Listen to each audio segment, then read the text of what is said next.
এত সকালে ছাদে কি করছেন মিস আরু? আরশি পেছনে ফিরে তাকাল। দুহাত পকেটে গুজে দাঁড়িয়ে আছে রৌদ্র। তাকে দেখেই বোঝা যাচ্ছে ঘুম থেকে উঠে ফ্রেশ হয়েই এ বাসার ছাদে চলে এসেছে। অগোছালো চুলগুলো কপালে আছড়ে পড়ে আছে। ভেজা ফর্সা মুখে পানির ফোঁটাগুলো মুক্তার মতো ঝলঝল করছে। নির্লিপ্ততা দৃষ্টিতে তাকিয়ে আছে আরশির দিকে। মুখ দেখে এই মুহূর্তে তার ভাবাবেগ বোঝা বড়ই মুশকিল। গায়ে কালো রঙের টি শার্টের মাঝখানে হলুদ রঙের একটা স্মাইলি ইমোজি। আরশি মনে মনে হাসল। আরশির আর বুঝতে বাকি নেই এই টি শার্ট কার। আরশি উৎকণ্ঠা হয়ে বলল, আপনি নীলের টি শার্ট পরেছেন তাই না?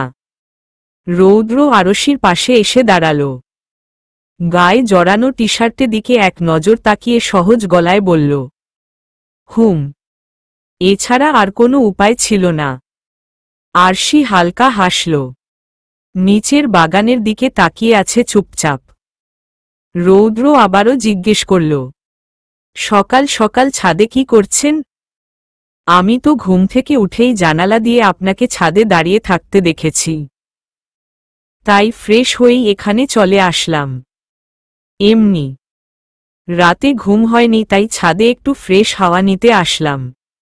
রৌদ্রর আরশির কানের কাছে এসে শীতল কণ্ঠে বলল, তুমি সারা রাত আমাকে নিয়ে ভাবছিলে তাই না, ভালোবাসার বউ? আরশি রৌদ্রর দিকে তাকানোর আগেই রৌদ্রর স্বাভাবিক হয়ে দাঁড়ায়। আরশি তার ভ্রুজোড়া কুঁচকে ফেলল। সন্দিহান কণ্ঠে জিজ্ঞেস করল, আপনি আসলেই খুব অদ্ভুত লোক। একবার আপনি সম্বোধন করেন, আবার তুমি সম্বোধন করেন। মানে এক এক সময় এক এক রকমের কথা বলার কি আছে আজব? রৌদ্র আরশির দিকে তাকিয়ে শান্ত গলায় বলল, আমি অদ্ভুত বলেই তো আমাকে নিয়ে সারারাত চিন্তাভাবনা করো। মানুষ সবসময় অদ্ভুত জিনিসের প্রতিই বেশি আকৃষ্ট হয়, যেমনটা তুমি হয়েছ। আরশি ভরকে উঠল। রৌদ্রর দিকে তীক্ষ্ণ দৃষ্টি নিক্ষেপ করে বলল, আপনি একটু বেশিই বোঝেন। রৌদ্র আরশির দিকে সরু চোখে তাকিয়ে সন্দিহান কণ্ঠে বলল, কেন, তুমি কি আমাকে নিয়ে ভাবো না? আমাকে ভালোবাসো না? পছন্দ হয়নি আমাকে? রৌদ্র একসাথে এত প্রশ্ন করাই আরশি তেতে উঠে। তেজি কণ্ঠে ছোট্ট করে উত্তর দিল, জানি না। রৌদ্র আহত দৃষ্টিতে আরশির দিকে তাকাল। অসহায় কণ্ঠে বলল, তুমি তোমার একমাত্র হাসবেন্ডকে ভালোবাসো না আরু? তুমি সত্যিই আমাকে ঘৃণা করো? আমাদের তো কালকেই আকদ হয়েছে, আজ বলছো তুমি আমাকে ঘৃণা করো? রৌদ্রর কথায় আরশির মাথায় জ্বলজ্বল করে রাগের শিখা জ্বলে উঠল। প্রচণ্ড রাগে রৌদ্রর দিকে তেড়ে গেল। রৌদ্রর মুখ বরাবর আঙুল উঁচু করে ঝাঝালো কণ্ঠে বলল, আমি কি কখনো বলেছি আমি আপনাকে ঘৃণা করি? সব সময় 10 লাইন বেশি বোঝেন কেন আপনি? রৌদ্র আরশির রাগ পাত্তা না দিয়ে মুচকি হাসল। তার মানে তুমি আমাকে ঘৃণা করো না, তাই তো? আরশি নাক ফুলিয়ে শক্ত গলায় বলল, না, করি না। রৌদ্র একটা অমায়িক হাসি দিল। আরশিকে টান দিয়ে রৌদ্র নিজের সাথে মিশিয়ে নিল। আরশির ঘাড়ের কাছে মুখ এনে নিম্ন স্বরে বলল, ঘৃণা করো না, তাহলে নিশ্চয়ই আমাকে ভালোবাসো তাই না, ভালোবাসার বউ? রৌদ্রর কথায় আরশির জ্বলন্ত রাগ নিমিষেই নিবে পানি হয়ে গেল। রৌদ্রর এতটা কাছে আসায় আরশি বরফের মতো জমে আছে।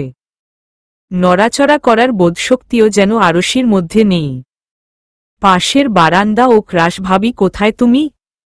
নির্বাণের আকর্ষণীয় ডাকে আরশির ধ্যান ভাঙল। এক ঝাটকায় রৌদ্রকে ধাক্কা দিয়ে দূরে সরে দাঁড়াল। হঠাৎ ধাক্কায় রৌদ্র ছিটকে কিছুটা দূরে সরে যায়। নিজেকে সামলিয়ে নিয়ে সোজা হয়ে দাঁড়াল। ভ্রু কুঁচকে আরশির দিকে তাকায়। আরশি মাথা নিচু করে অনবরত হাত কোচলাচ্ছে। নির্বাণ ছাদে এসে আরশিকে মাথা নিচু করে থাকতে দেখে কৌতূহল নিয়েই প্রশ্ন করল, কি হলো ক্রাশ ভাবি? কি হয়েছে তোমার? এভাবে মাথা নিচু করে দাঁড়িয়ে আছো কেন? আরশি কোনো কথা বলছে না, এখনো আগের মতোই দাঁড়িয়ে আছে। নির্বাণ এবার ভ্রু কুঁচকে রৌদ্রর দিকে তাকাল। সন্দেহের গলায় জিজ্ঞেস করল, ভাই তুমি কি ক্রাশ ভাবিকে কিছু বলেছ নাকি? রৌদ্র আরশির দিকে আর চোখে তাকিয়ে বলল, আমি তো শুধু জিজ্ঞেস করেছিলাম আরু আমাকে। রৌদ্রর কথার মাঝেই আরশি হকচকিয়ে উঠে আমতা আমতা করে বলল, আসলে রাতে ঘুম হয়নি তাই মাথা ব্যথা করছে, আর কিছু না। রৌদ্র মুচকি হাসল। নির্বাণ আরশির দিকে সরু চোখে তাকিয়ে কিছুক্ষণ পর্যবেক্ষণ করে বলল, তা না হয় বুঝলাম, কিন্তু তোমার মুখ এমন লাল হয়ে আছে কেন? আর হাত কোচলাচ্ছ কেন? আরশি দ্রুত নিজের দুহাত আলাদা করে নেয়, মুখে হাত দিয়ে স্পর্শ করে জড়ানো কণ্ঠে বলল, কই না তো, তেমন কিছু না, হয়তো রোদের জন্য এমন হয়েছে। রৌদ্র আরশির দিকে তাকিয়ে দুষ্টুমির স্বরে বলল, আমার জন্য হয়েছে? কিন্তু কিভাবে মিস আরু? নির্বাণ আর রৌদ্রর একের পর এক প্রশ্ন করাই আরশি প্রচণ্ড অস্বস্তিতে পড়ে যায়। রৌদ্রর দিকে তাকিয়ে একটা মেকি হাসি দিয়ে বলল, আপনার কথা না, আমি সূর্যের কথা বলেছি। নির্বাণ আকাশের দিকে তাকিয়ে বলল, কিন্তু পাশের বারান্দার সূর্য তো এখনো পুরোপুরি উত্তপ্ত হয়ে ওঠেনি। আরশি ক্ষিপ্ত হয়ে ধমকের স্বরে বলল, জানি না আমি কিছু, আপনারা থাকুন, আমাকে নিচে ডাকছে। আরশি কথাগুলো বলে হনহনিয়ে চলে যাচ্ছে, তখনই আবারও নির্বাণ বলল, কিন্তু এখনো তো তোমাকে কেউ ডাক দেয়নি পাশের বারান্দা। আরশি নির্বাণের দিকে জ্বলন্ত দৃষ্টি নিক্ষেপ করেই নিচে চলে গেল। সাথে সাথেই নির্বাণ আর রৌদ্র অট্টহাসিতে ফেটে পড়ল। বিকেলে সবাই যার যার গন্তব্যের উদ্দেশ্য বেরিয়ে পড়ল। রৌদ্র আর নির্বাণ আরশিদের সাথে একই ট্রেনে এসেছে। তবে আরশি সকালের পর থেকে রৌদ্রর সাথে একটা কথাও বলেনি। রৌদ্র আর চোখে আরশির দিকে তাকালেই আরশি গাল ফুলিয়ে অন্যদিকে মুখ ফিরিয়ে নেয়। আরশির এমন অবস্থা দেখে রৌদ্র আর বাকি সবাই মিটমিটিয়ে হাসে। তাদের সবার হাসি দেখে আরশির রাগ আরও বেড়ে যায়। পুরো রাস্তা আরশি গাল ফুলিয়ে চুপচাপ বসেছিল। ঢাকা পৌঁছেই রৌদ্র হসপিটালে চলে যায় আর নির্বাণ নিজের বাসায়। আরশি আর তার বন্ধুরা নিজেদের বাসায় চলে আসে। ক্লান্ত থাকায় আরশি ফ্রেশ হয়েই ঘুমিয়ে পড়ে। ঘুমের মধ্যেই হঠাৎ আরশির ফোন বেজে ওঠে। ঘুম ভেঙে যাওয়ায় আরশি প্রচণ্ড বিরক্ত হয়ে না দেখেই ফোন রিসিভ করল। আরু, তুমি কি ঘুমিয়ে পড়েছিলে? রৌদ্রর প্রশ্নে আরশি ছোট্ট করে হুম বলে। রৌদ্র আবারও বলল, আচ্ছা তাহলে তুমি ঘুমাও, আমি আজ হসপিটালেই থাকব। তুমি সকালে একটু পাখিগুলি দেখে নিও। আরশি আবারও হুম বলে। আরশি ঘুমের ঘোরেই হুম হুম বলছে। রৌদ্র একটা মুচকি হাসি দিয়ে ফোন কেটে দেয়। আরশি কিছুক্ষণের মধ্যেই গভীর ঘুমে তলিয়ে যায়। সকালে ঘুম থেকে উঠে আরশি সব সময়ের মতো আজও বারান্দায় যায়। পাখিগুলোর সাথে বেশ কিছুক্ষণ সময় কাটিয়ে রুমে এসে পড়ে। নাস্তা করেই কাসফিয়ার সাথে ভার্সিটির উদ্দেশ্যে রওনা হয়ে যায়। ভার্সিটিতে আসতেই আরশি আহানকে গেইটের কাছে দাঁড়িয়ে থাকতে দেখে। আরশি আহানকে পাশ কেটে চলে যেতে নিলেই আহান আরশি হাত ধরে ফেলে। আপনি আমার হাত ধরেছেন কেন মিস্টার আহান? আরশি হাত ছাড়ানোর চেষ্টা করতে করতে শক্ত গলায় বলল আহানকে। আরশির কথায় আহান আরও শক্ত করে আরশির হাত চেপে ধরল। আরশির পাশ থেকে কাসফিয়া রাগী কণ্ঠে বলল, কি হলো, আপনি আশুর হাত ধরেছেন কেন? ছাড়ুন ওর হাত। আহান অপরাধীর ন্যায় আরশির দিকে তাকাল। নিম্নস্বরে বলল, প্রথমেই তোমার হাত ধরার জন্য সরি বলছি আরশি। আসলে আমি দুদিন ধরে তোমার জন্য ভার্সিটিতে এসে অপেক্ষা করছি। অবশেষে আজ তোমাকে পেলাম, কিন্তু তুমি আমাকে এড়িয়ে চলে যাচ্ছিলে, তাই বাধ্য হয়ে হাত ধরেছি। আরশি কাঠোকাঠ বলল, আমার হাত ছাড়ুন আহান। আহান আরশির হাত ধরে রাখা অবস্থাতেই অনুনয়ের স্বরে বলল, ছাড়ব, তবে আমার কথাগুলো আগে শোনো। আমি শুনছি আপনার কথা। আপনার যা বলার আমাকে বলুন। রৌদ্র কণ্ঠ শুনে আরশি দ্রুত ঘাড় বাঁকিয়ে পেছনে তাকাল। রৌদ্রর চোখমুখ শক্ত হয়ে আছে। চোখগুলোতে রাগের আভাস স্পষ্ট বোঝা যাচ্ছে। চোয়ালা শক্ত করেই একটা মেকি হাসি দিয়ে আরশির দিকে এগিয়ে আসল। আহানের হাত থেকে ছাড়িয়ে রৌদ্র নিজের মুঠোয় আলতো করে বন্দি করে নেয় আরশির হাত। আহান ভ্রু কুঁচকে রৌদ্রকে জিজ্ঞেস করল, আপনি কে? রৌদ্র হালকা হাসল। আরশির দিকে এক পলক তাকিয়ে বলল, আমি কে সেটা না হয় পরে বলবো, তবে আপনি যার হাত ধরে রেখেছিলেন সে আমার একমাত্র ভালোবাসার বউ। আর আমি আমার ভালোবাসার বউয়ের হাত অন্য কোনো ছেলেকে ধরার অনুমতি দেইনি। তাই না মিস আরু? রৌদ্র শেষের কথাটা আরশির দিকে তাকিয়েই জিজ্ঞেস করল। আহান প্রথমে খানিকটা অবাক হলেও শেষের কথায় ভ্রু কুঁচকে ফেলে তাচ্ছিল্যের সুরে বলল, আপনি মজা করছেন আমার সাথে? রৌদ্র আহানের দিকে ভ্রু বাঁকিয়ে তাকিয়ে ভ্রুক্ষেপহীনভাবেই জিজ্ঞেস করল, আমার কথা আপনার কাছে মজা মনে হচ্ছে কেন মিস্টার? আহান মুচকি হেসে বলল, মজা নয়তো কি মনে হবে ভাই? প্রথমে বললেন আরশি আপনার বউ, তারপর আবার মিস আরু বলে ডাকছেন ওকে। এটা মজা নয়তো কি? আরশি বিস্মিত হয়ে রৌদ্রর দিকে তাকাল। রৌদ্র এখনও তাকে মিস আরু বলে ডাকে। এতক্ষণ এটা খেয়াল না করলেও আহানের কথা শুনে আরশির মনে কৌতূহল জেগে উঠল। সত্যিই তো ডক্টর রোদ এখনও আমাকে মিস আরু বলেই ডাকে। হঠাৎই আরশির বাহুতে কারো স্পর্শ অনুভব করাই আরশি ভাবনা থেকে ফিরে আসল। ভালো করে খেয়াল করতেই বুঝল রৌদ্র তাকে এক হাতে জড়িয়ে ধরেছে। আরশি রৌদ্র মুখের দিকে দৃষ্টি নিক্ষেপ করল। রৌদ্রর মুখে বিশ্বজয়ের হাসি লেগে আছে। রোদের আলোয় রৌদ্রর চোখ জোড়া চিকচিক করছে। সিল্কি চুলগুলো কিছুটা কপালে এসে পড়েছে। হাসির ফলে গালের টোলটা দাড়িতে ডেকে কালো হয়ে আছে। আজ দুদিন হলো আমাদের বিয়ে হয়েছে। বিয়ে বলতে পারিবারিকভাবেই আগদের কাজ সম্পূর্ণ হয়েছে। আর মাত্র 15 দিন পরে বিয়ের অনুষ্ঠান করা হবে। আরুকে আমি সেদিন থেকেই মিস বলা বন্ধ করব, যেদিন থেকে আমার দিন শুরু হবে আরুর মুখ দেখে। আহান আহত দৃষ্টিতে আরশির দিকে তাকাল। রৌদ্রর এভাবে জড়িয়ে ধরায় আরশি লজ্জায় মাথা নিচু করে আছে। রৌদ্র আরশিকে ছেড়ে দিয়ে আহানের দিকে হাত বাড়িয়ে দিল। আহান কাপা কাপা হাতে রৌদ্রর সাথে হ্যান্ডশেক করল। রৌদ্র আরশির দিকে তাকিয়ে বলল, আমি দারোদ্র আহনাফ। তবে আরু আমাকে ডক্টর রোদ বলেই ডাকে। আমার কিন্তু আরও কিছু পরিচয় আছে। আমি আরুর একমাত্র হাজবেন্ড, চিঠি প্রেমিক, পাশের বারান্দা, পাখির মালিক, অসভ্য ডাক্তার। আরেকটা নাম আছে। কি যেন নাম রেখেছিলে আরু?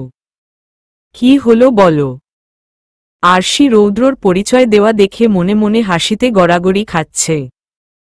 এই মুহূর্তে হাসা উচিত হবে না, তাই আরশি নিজের হাসি কন্ট্রোল করার আপ্রাণ চেষ্টা চালিয়ে যাচ্ছে। আরশি কোনো রকম হাসি চেপে রেখে মৃদুস্বরে বলল, অ্যাংরি বার্ড। আরশি নামটা বলার সাথে সাথে কাসফিয়া হাসিতে ফেটে পড়ল। আরশিও হাত দিয়ে মুখ চেপে ধরে হাসছে। আহান কিছুটা অস্বস্তি নিয়ে বলল, আমি এখন আসছি।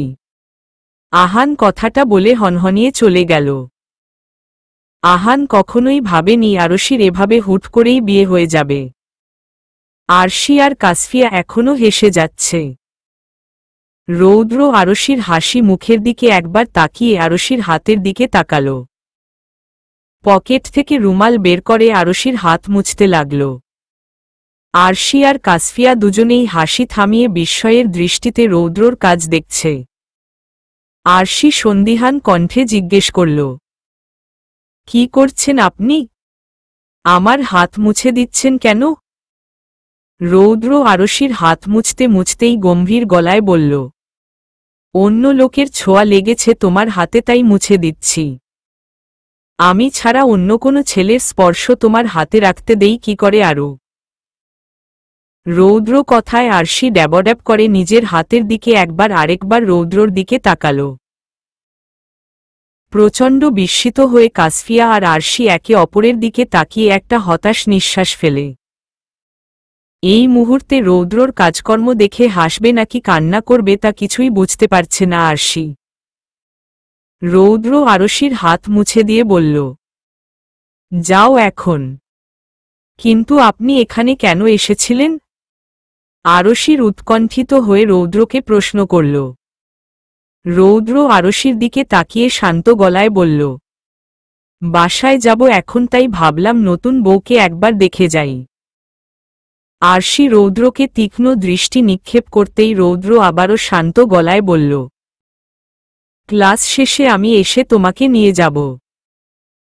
সাবধানে থেকো ভালোবাসার বউ। রৌদ্র গাড়ির দিকে যেতে যেতে লাস্ট কথাটা একটু জোরেই বলল। আরশি অপ্রস্তুত হয়ে আশেপাশে তাকাল। কয়েকজন মানুষ কৌতূহলী দৃষ্টিতে আরশির দিকে তাকিয়ে আছে। আরশি কাসফিয়ার হাত শক্ত করে চেপে ধরে দ্রুত পায়ে ভার্সিটিতে চলে গেল। প্রিয় রুদ্রাণী, আর কত কষ্ট দিবে ভালোবাসার বউ? 10 দিন ধরে কত করে অনুরোধ করছি শুধুমাত্র একবার ভালোবাসি বলতে, কিন্তু তুমি তো তোমার হাসবেন্ডকে একদমই ভালোবাসো না, তাই আমাকে এভাবে কষ্ট দিচ্ছ। এটা কিন্তু একদমই ঠিক হচ্ছে না আরও। ইতি। রৌদ্র, অসহায় হাজবেন্ড। বিছানায় বসে আরশি চিরকুটটা পরে একা একাই হাসতে লাগল। হাসতে হাসতেই আরেকটা চিরকুটের ভাঁজ খুলে পড়তে লাগল। প্রিয় রুদ্রাণী, আমি কিন্তু সত্যি সত্যিই রেগে আছি আরও। কি এমন হবে একবার ভালোবাসার কথা মুখে বললে? আমি তো অন্য কারো হাজবেন্ড না, তোমারই প্রেমিক হাজবেন্ড। এত কিসের লজ্জা তোমার? ভালোবাসলে সেটা মুখে বললে কি তোমার পাপ হবে নাকি? বিদ্রোহ আজ বিকেলের মধ্যে ভালোবাসি না বললে সত্যিই তোমার আর রেহাই নেই আমার কাছ থেকে। ইতি। রৌদ্র, অ্যাংরি বার্ড। আরশি এবার চিরকুট পরে জোরে জোরেই হেসে দিল। গত 10 দিন ধরে রৌদ্র এসব পাগলামি দেখে আরশি বড্ড বেশিই মজা পাচ্ছে। প্রতিদিন সকালে আর রাতে এতগুলো করে চিরকুট লিখে আরশির বারান্দায় ছুঁড়ে ফেলা রৌদ্রর নিয়মিত কাজ। আর প্রতিটি চিরকুটে একটাই অনুরোধ থাকে, সেটা হলো আরশির মুখে ভালোবাসি শোনা। আরশি এখনও রৌদ্রকে মুখ ফুটে ভালোবাসার কথা বলেনি। তবে এই কয়দিনে রৌদ্রর প্রতি আরশির ভালোবাসা আকাশস্পর্শী হয়ে উঠেছে। রৌদ্রর প্রতি প্রচণ্ডভাবে ফুটবল হয়ে পড়েছে আরশি। রৌদ্র চিঠিতে প্রেমিক পুরুষ হলেও সরাসরি একজন দায়িত্ববান স্বামী। চিঠিতে পাগলামি করলেও আরশির সাথে দেখা হলে সবসময় স্বাভাবিকভাবেই থাকে। সকালবেলা ভার্সিটিতে নিয়ে যাওয়া, পড়াশোনা আর খাওয়া দাওয়া নিয়ে আরশিকে শাসন করা, প্রতিদিন এসব খেয়াল করাই রৌদ্রর কাজ। বিয়ের অনুষ্ঠানের আর মাত্র 5 দিন বাকি। বিকেলে আরশিরা সবাই শপিং মলে কেনাকাটা করতে এসেছে। আরশির বিয়ের সব রৌদ্র নিজেই পছন্দ করে কিনেছে। আরশি বারবার আর চোখে রৌদ্রকে দেখছে আর মিটমিটিয়ে হাসছে। তবে রৌদ্রর তাতে কোনো ভ্রুক্ষেপ নেই। রৌদ্র সব সময়ের মতোই শান্তশিষ্ট, গম্ভীর মুখে সবার সাথে কথা বলছে। সন্ধ্যার দিকে নীল, নির্বাণ আর বাকি সবাই নিজেদের মতো কেনাকাটা করছে। হঠাৎ করে তাদের মাঝ থেকে কেউ আরশিকে হেঁচকা টান নিয়ে গেল। আচমকাই শপিং মলে সবার মাঝ থেকে আরশির হাত টেনে ফাঁকা জায়গায় নিয়ে আসলো রৌদ্র। হঠাৎ করে এমন কিছু ঘটায় আরশি হতভম্ব হয়ে গেল। স্তম্ভিত হয়ে আছে আরশি। রৌদ্র সিঁড়ির দিকটায় এসে আরশির হাত ছেড়ে দিয়ে মুখোমুখি হয়ে দাঁড়াল। আরশি হাত ঘষতে ঘষতে উৎকণ্ঠিত হয়ে বলল, পাগল হয়ে গেছেন নাকি?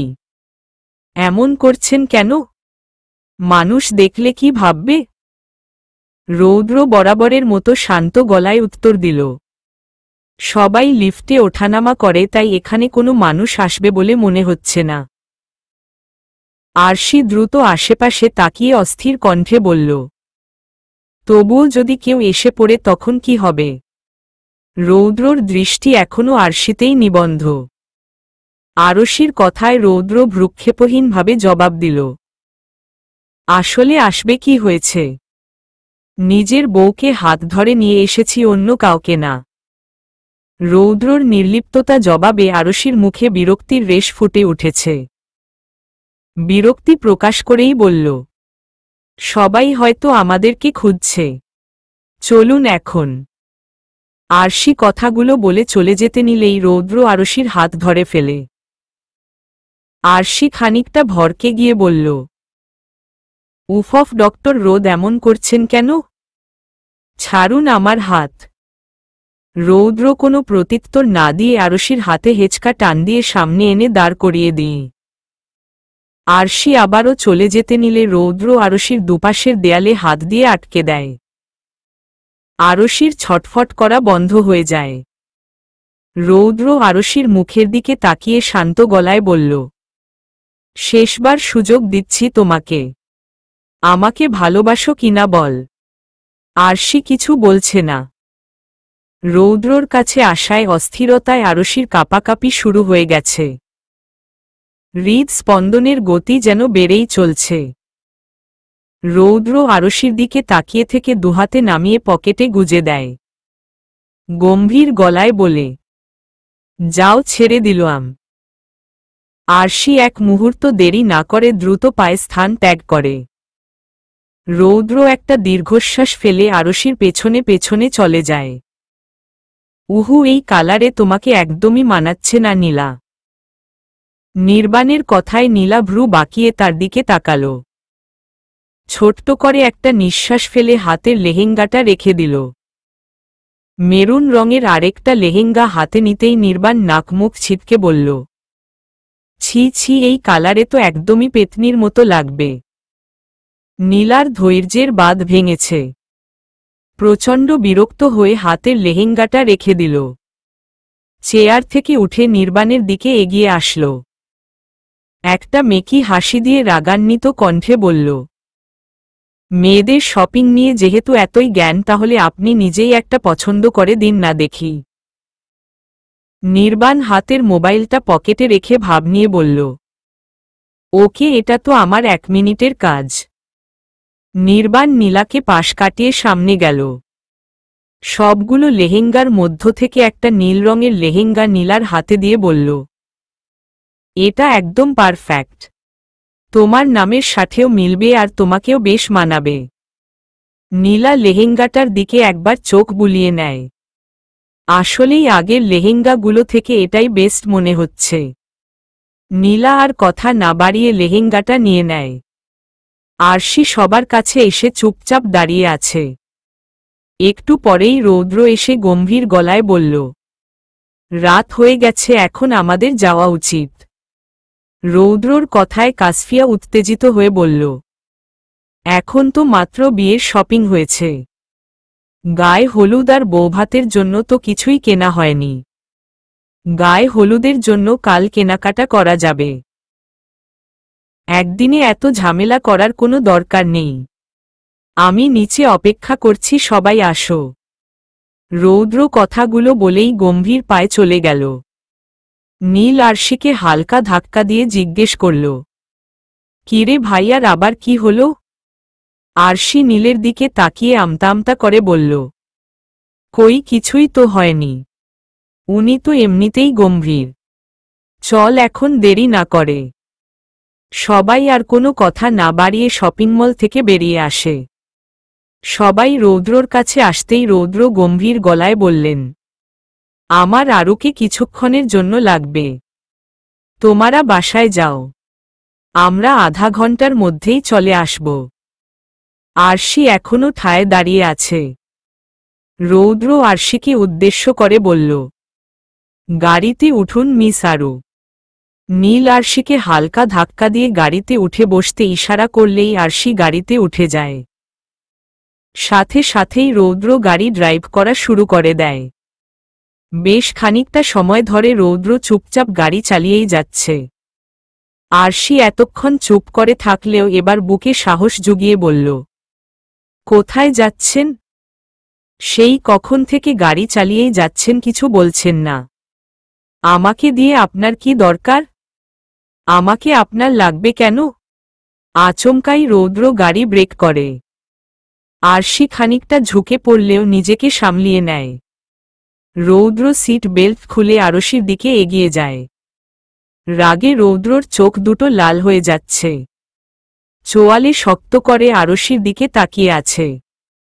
রৌদ্রর আরশির একদম কাছে এসে রাগে গর্জে উঠে বলে, তোমাকে আমার শুধু এখন না, মৃত্যুর আগ পর্যন্ত লাগবে। আমার বিয়ে করা বউ তুমি। আমি ভালোবাসি তোমায়। তোমাকে তো আমার লাগবেই। আরশি ফ্যালফ্যাল করে রৌদ্রর দিকে তাকিয়ে আছে। মানুষ ভালোবাসার কথা এভাবে বলে? উনি কি ভালোবাসার কথা বলছে নাকি আমাকে ধমকাচ্ছেন? আরশির ভাবনার মাঝেই রৌদ্র জোরে গাড়ির জানালায় হাত দিয়ে আঘাত করে। বিকট শব্দে আরশির ভাবনা ভেঙে যায়।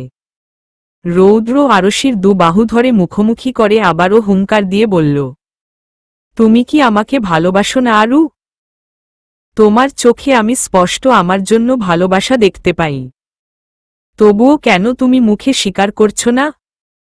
10 দিন ধরে পাগলের মতো অনুরোধ করে যাচ্ছি, কিন্তু তুমি তো মুখ ফুটে একবারও ভালোবাসি বললে না। আর কত অপেক্ষা করাবে? আরশি ভয়ে চোখ খিচে বন্ধ করে নেয়। চোখ বন্ধ করেই ভয়াতুর কণ্ঠে বলল, ভালোবাসি কিনা তা তো বুঝতেই পারছেন। তবুও আমাকে আরেকটু সময় দিন, সত্যি বলছি আপনার চেষ্টা বিফলে যাবে না। আরশিকে ভয় পেতে দেখে রৌদ্র নিজের সিটে শান্ত হয়ে বসে। নিজের রাগ কন্ট্রোল করার জন্য চোখ বন্ধ করে লম্বা লম্বা করে কয়েকটা শ্বাস নেয়। খানিকটা সময় পর রৌদ্র চুপচাপ গাড়ি চালানো শুরু করে দেয়। আরশি এখনো ভয়ে জোরসড়ো হয়ে বসে আছে। পুরো রাস্তা কেউ আর কোনো কথা বলেনি। বাসায় পৌঁছাতেই আরশি গাড়িতে থেকে নেমে যেও। রৌদ্র আর একবারও আরশির দিকে ফিরে তাকায়নি। সকাল প্রায় 10টায় রৌদ্রর ঘুম ভাঙে। আড়মোড়া ভেঙ্গে অলস পায়ে বারান্দায় আসে। শীতল হাওয়ায় রৌদ্রর শরীর খানিকটা কেঁপে ওঠে। চারদিকে ঝড়ো হাওয়া বইছে। আকাশ কালো মেঘে ঢেকে আছে। চারপাশ আঁধার হয়ে বৃষ্টির আগমন বার্তা জানান দিচ্ছে। রৌদ্র তার শীতল চাহনিতে পাশের বারান্দায় তাকাল। কেউ নেই পাশের বারান্দায়। কাল রাতের কথা মনে পড়তেই রৌদ্র একটা দীর্ঘশ্বাস ছাড়ল।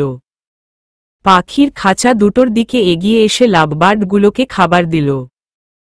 ময়না পাখির খাঁচায় খাবার দেওয়ার সাথে সাথেই পাখি দুটো ভাঙা ভাঙা গলায় অনবরত ভালোবাসি আর রোদ শব্দ দুটো উচ্চারণ করছে। রৌদ্র থমকে গেল। অপ্রত্যাশিত দুটি শব্দ শুনে অতিমাত্রায় চমকে উঠল। খাঁচা থেকে হাত সরিয়ে দুয়েক কদম পেছনে সরে দাঁড়াল। বিস্ময়ে বড় হয়ে যাওয়া চোখ দুটো দিয়ে আবারও পাখি দুটোর দিকে তাকাল। পাখিগুলো মাথা নাড়িয়ে নাড়িয়ে অনবরত ভালোবাসি রোদ বলেই যাচ্ছে। রৌদ্র অতিমাত্রায় উত্তেজিত হয়ে উঠল। খুশিতে চিকচিক করে উঠেছে তার শান্ত শীতল চোখ দুটো। চোখ দিয়ে যেন খুশির ঝলক উপচে পড়তে চাইছে। আরশি এভাবে তাকে ভালোবাসার কথা বলবে, এটা একদমই তার ভাবনার বাহিরে ছিল। রৌদ্র কোনো কিছু না ভেবেই হন্তদন্ত হয়ে বাহিরে ছুটে চলে যাচ্ছে। এক প্রকার দৌড়েই সিঁড়ি বেয়ে বাসার নিচে আসল। ঝড়ো হাওয়ার মতোই ছুটে এসেছে আরশির ফ্ল্যাটে। কাপা কাপা হাতেই কলিং বেলে টিপ দিল।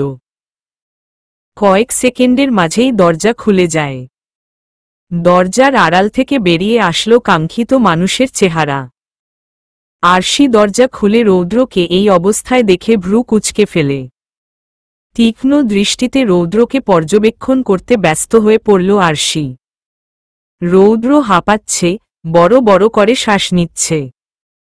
সাদা টি শার্ট গায়ে জড়ানো, ধূসর রঙের থ্রিকোয়ার্টার প্যান্ট, অগোছালো চুল আর ঘুমন্ত মুখ।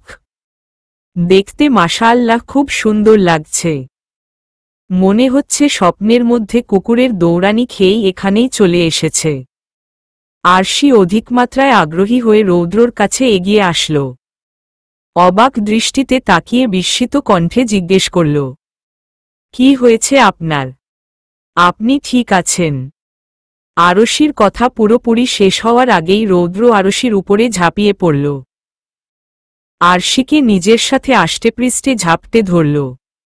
আরশি স্তব্ধ হয়ে আছে। নড়াচড়া করার বিন্দুমাত্র শক্তিটুকু তার মাঝে নেই। রৌদ্র এতটাই শক্ত করে আরশিকে জড়িয়ে ধরেছে যে আরশির হাড়গোড় ভেঙে চুরমার হয়ে উপক্রম হয়ে যাচ্ছে। দম বন্ধ হয়ে আসছে আরশির। কিন্তু রৌদ্রর মধ্যে কোনো হেলদোল নেই। সে আগের মতোই নিজের সর্বশক্তি দিয়ে আরশিকে জড়িয়ে ধরে আছে। আরশি কে এসেছে? হঠাৎই ভেতর থেকে আরশির মার কণ্ঠ ভেসে আসতেই আরশির টনক নড়ে উঠল। গায়ের সর্বোচ্চ শক্তি ব্যবহার করেই রৌদ্রকে ধাক্কা দিল। তেমন কোনো ফলাফল না পেলেও রৌদ্র আরশিকে ছেড়ে কিছুটা দূরে সরে যায়। রৌদ্রর বাহু থেকে মুক্ত হতেই আরশি বড় করে 2-3 বার স্বস্তির শ্বাস নিল। নিজেকে কোনোরকম সামলিয়ে নিয়ে উচ্চস্বরে বলল, আমি আসছি মা। রৌদ্র এখনো আরশির দিকে স্থির চোখে তাকিয়ে আছে। আরশি রৌদ্রর দিকে জ্বলন্ত দৃষ্টি নিক্ষেপ করল। রৌদ্রর দিকে তেড়ে এসে রৌদ্রর বাহুতে 2-3টা চাপড় মারে। দাঁতে দাঁত চেপে রাগান্বিত কণ্ঠে বলল, একজন ডাক্তার হয়ে আপনি নিজের বউকে শ্বাসরুদ্ধ করে মেরে ফেলতে চাইছেন? আপনি তো দেখছি একটা ডাকাত। দয়ামায়ার ছিটেফোঁটাও নেই আপনার মধ্যে। আরেকটু হলেই তো দম আটকে মরে যেতাম। আমাকে মেরে ফেলার জন্যেই কি সকালে ঘুম থেকে উঠে কাজে লেগে পড়েছেন নাকি? প্রতিশোধ নিচ্ছেন কালকের জন্যে? আরশি রাগে গজগজ করতে করতে অনর্গল প্রশ্ন করেই যাচ্ছে। রৌদ্র রাগের মতোই অপলকভাবে তাকিয়ে আছে আরশির দিকে। হুট করেই রৌদ্র দুহাতে আরশির গাল আগলে নিয়ে কপালে গভীরভাবে নিজের ওষ্ঠদয় ছুঁয়ে দিল। 1 মিনিট বাদেই রৌদ্র আরশিকে আবারও জড়িয়ে ধরে শীতল কণ্ঠে বলল, ভালোবাসি রুদ্রাণী। রৌদ্র সোজা হয়ে স্বাভাবিকভাবে দাঁড়াল। আরশি মূর্তির মতো আগের জায়গাতেই ঠায় দাঁড়িয়ে আছে। আকস্মিকভাবে রৌদ্র করা কাজগুলোতে আরশি দফায় দফায় চমকে উঠছে বারবার। বাকরুদ্ধ হয়ে গেছে। কথাগুলো যেন গলাতেই পাকিয়ে যাচ্ছে। ভেতর থেকে আবারও আরশির ডাক আসে। আরশি অপ্রস্তুত হয়ে পড়ে। নিজেকে সামলিয়ে নিয়ে মুখের কাছে এসে পড়া চুলগুলো কানের পেছনে গুজে নেয়। রৌদ্রর দিকে এক ঝলক তাকিয়ে আরশি নিজের পায়ের উপর ভর দিয়ে কিছুটা উঁচু হয়ে রৌদ্রর চুলগুলো ঠিক করে দেয়। বড় করে একটা শ্বাস নিয়ে রৌদ্রর হাত ধরে ফ্ল্যাটের ভিতর নিয়ে যায়। আরু কোথায় নিয়ে যাচ্ছ আমাকে? রৌদ্রর কথায় আরশি তীক্ষ্ণ দৃষ্টি নিক্ষেপ করল তার দিকে। রৌদ্রর হাত ছেড়ে দিয়ে দরজা লাগিয়ে চাপা কণ্ঠে বলল, এই সময় যেহেতু এসেছেন আম্মু আব্বুর সাথে দেখা করেই যান। রৌদ্র নিজের দিকে একবার তাকিয়ে আরশির দিকে আহত দৃষ্টিতে চেয়ে বলল, কিন্তু এভাবে কি করে? আরশি নিম্ন স্বরে ফিসফিস করে বলল, কিছু হবে না, ভালোই লাগছে। কিন্তু এখন যদি আমি একা একা তাদের কাছে যাই তাহলে কে এসেছে না এসেছে এসব নিয়ে নানান রকম প্রশ্ন করে আমাকে পাগল বানিয়ে ফেলবে। রৌদ্র কিছু বলার আগেই আরশির আব্বু ড্রয়িং রুমে আসতে আসতে বলছেন, আরশি মা কে এসেছে? এত সময় লাগছে কেন? আদিব হাসান ড্রয়িং রুমে এসে রৌদ্রকে দেখে বললেন, রৌদ্র তুমি কেমন আছো? আরশি অপ্রস্তুত হয়ে মুখে কৃত্রিম হাসি টেনে বলল, আমি কল করে বলেছিলাম তোমরা এসেছ। তাই উনি তোমাদের সাথে দেখা করতে এসেছে। রৌদ্র আদিব হাসানের দিকে এগিয়ে যায়। হাসি মুখে সালাম বিনিময় করে কথা বলায় ব্যস্ত হয়ে পড়ে। রৌদ্র কণ্ঠ শুনে ভেতর থেকে আরশির মা আর কাসফিয়া আব্বু আম্মু সবাই বেরিয়ে আসে। রৌদ্র সবার সাথে আড্ডা দিচ্ছে আর আরশি দূর থেকে দাঁড়িয়ে দাঁড়িয়ে রৌদ্রর কথা বলার ভঙ্গিমা দেখতে ব্যস্ত। লোকটা অল্পতেই সবকিছু সামলিয়ে নেয়। যে কোনো পরিস্থিতিতেই নিজেকে স্বাভাবিক রাখা অসীম ক্ষমতা এই মানুষটা মধ্যে আছে। আরশি রৌদ্রর থেকে চোখ সরিয়ে ছোট্ট করে নিঃশ্বাস ফেলে নিজের রুমে চলে যায়। বিকেলে সবাই আবারও শপিং মলে এসেছে। গায়ে হলুদের শাড়ি কেনার জন্য আরশি একটা দোকানে বসে শাড়ি দেখছে, আর রৌদ্র তার পাশেই দাঁড়িয়ে আছে। বাকি সবাই অন্য সব দোকানে ঘুরে ঘুরে দেখছে। আরশি একটা হলুদ রঙের শাড়ি গায়ের উপর রাখতেই দোকানদার অতিমাত্রায় উত্তেজনা নিয়ে বলল, ম্যাম, এই শাড়িটায় আপনাকে খুব মানিয়ে, আপনি এটা নিতে পারেন। দোকানদারের কথায় রৌদ্র তীক্ষ্ণ দৃষ্টি তার দিকে তাকাল। দোকানদার অতি উৎসাহ নিয়ে আরশির দিকে তাকিয়ে আছে। আরশি একটা মুচকি হাসি দিয়ে আয়নায় নিজেকে দেখতে ব্যস্ত হয়ে পড়ল। রৌদ্র আরশির দিকে না তাকিয়েই গম্ভীর গলায় বলল, এই শাড়িটায় তোমাকে একদমই মানাচ্ছে না মিস আরু। আরশি রৌদ্রর দিকে তাকিয়ে দেখল সে ফোন স্ক্রোল করতে ব্যস্ত। রৌদ্র তাকে না দেখেই এই কথা বলেছে ভেবে আরশি একটা জোরালো শ্বাস ফেলে হাতের শাড়িটা রেখে দিতেই দোকানদার আরেকটা শাড়ি এগিয়ে দিয়ে বলল, ম্যাম, আপনি এই শাড়িটি দেখতে পারেন, আপনাকে খুব সুন্দর মানাবে এই কালারটা। আরশি শাড়িটি হাতে নেওয়ার আগেই রৌদ্র গাম্ভীর্যের সাথে বলল, এটাও ভালো লাগছে না। আরশি বিরক্তিতে ভ্রু কুঁচকাল। দোকানদার এই শাড়িটাও রেখে দিয়ে অন্য শাড়িতে দেখাতে লাগল। পরপর 4 বার একই ঘটনা ঘটায় আরশি এবার প্রচণ্ড ক্ষেপে গেল। রৌদ্রর দিকে জ্বলন্ত চোখে তাকাল। সে আগের মতোই ফোন নিয়ে ব্যস্ত। আরশি রেগেমেগে হাতের শাড়িটাও রেখে দিল। দোকানদার আবারও একটা শাড়ি এগিয়ে দিয়ে কিছু বলতে নিবে তার আগেই আরশি দাঁতে দাঁত চেপে বলল, ভাইয়া, আপনি চুপ করুন, আপনার আর কিছু বলতে হবে না। এভাবে চলতে থাকলে বিয়ের ডেট এখানেই পার হয়ে যাবে। আরশি কথাগুলো বলেই উঠে রৌদ্রর মুখোমুখি হয়ে দাঁড়িয়ে ক্ষিপ্ত গলায় বলল, কি শুরু করেছেন আপনি এসব? উনি তো ওনার কাজই করছেন, এখানে এত জেলাস হওয়ার কি আছে? অদ্ভুত। যাই হোক, 5 মিনিটের মধ্যে আপনি নিজেই সব পছন্দ করবেন। আমি আর এসবের মধ্যে নেই, আপনি যা করার করুন। রৌদ্র ফোনের স্ক্রিন থেকে দৃষ্টি তুলে আরশির দিকে তাকাল। চোখ মুখে রাগের আভাস স্পষ্ট ফুটে উঠেছে আরশির। রৌদ্র কোনো কথা না বাড়িয়ে শাড়ি দেখতে লাগল। বেশ খানিকটা সময় পর লালচে হলুদ আর কমলা রঙের একটা শাড়ি পছন্দ করল। আরশির গায়ের উপর রেখে মুচকি হাসি দিল। আরশির দিকে তাকিয়ে শান্ত গলায় বলল, এটায় তোমাকে একদম রুদ্রাণীর মতো লাগবে, এটাই বেশ মানিয়েছে তোমাকে। আরশি কোনো কথা না বলে রৌদ্র পছন্দ মতো সব নিয়ে নেয়। শপিং মল থেকে বাসায় এসে পৌঁছাতে পৌঁছাতে রাত প্রায় 8টা বেজে যায়। গাড়ি থামার সাথে সাথেই কাসফিয়া ক্লান্ত হয়ে গাড়ি থেকে নেমে যায়। আরশি গাড়ি থেকে নামতে নিবে তখনই রৌদ্র তার হাত ধরে ফেলে। আরশি কৌতূহলী চোখে রৌদ্রর দিকে তাকাতেই রৌদ্র আরশির দিকে এগিয়ে যায়। আরশিকে কপালে ছোট্ট করে একটা চুমু দিয়ে তৃপ্তির হাসি দিয়ে বলল, এই রৌদ্র তার রুদ্রাণীকে বড্ড বেশি ভালোবাসে আরও। রৌদ্র কথাটা বলেই নিজের সিটে স্বাভাবিক হয়ে বসে। আরশি বিস্মিত হয়ে রৌদ্রর দিকে তাকিয়ে আছে। রৌদ্র একটা অমায়িক হাসি দিয়ে বলল, মিস আরু, তাড়াতাড়ি যাও, কাসফিয়া দাঁড়িয়ে আছে তো। আরশি কোনো কথা না বলে চুপচাপ গাড়ি থেকে নেমে চলে যায়। রৌদ্র অপলকভাবে আরশির যাওয়ার দিকে তাকিয়ে আছে। ব্যস্ততার মাঝেই কেটে গেল দুদিন। আজ রৌদ্র আরশির গায়ে হলুদ। চোখের পলকেই যেন দিন চলে যাচ্ছে।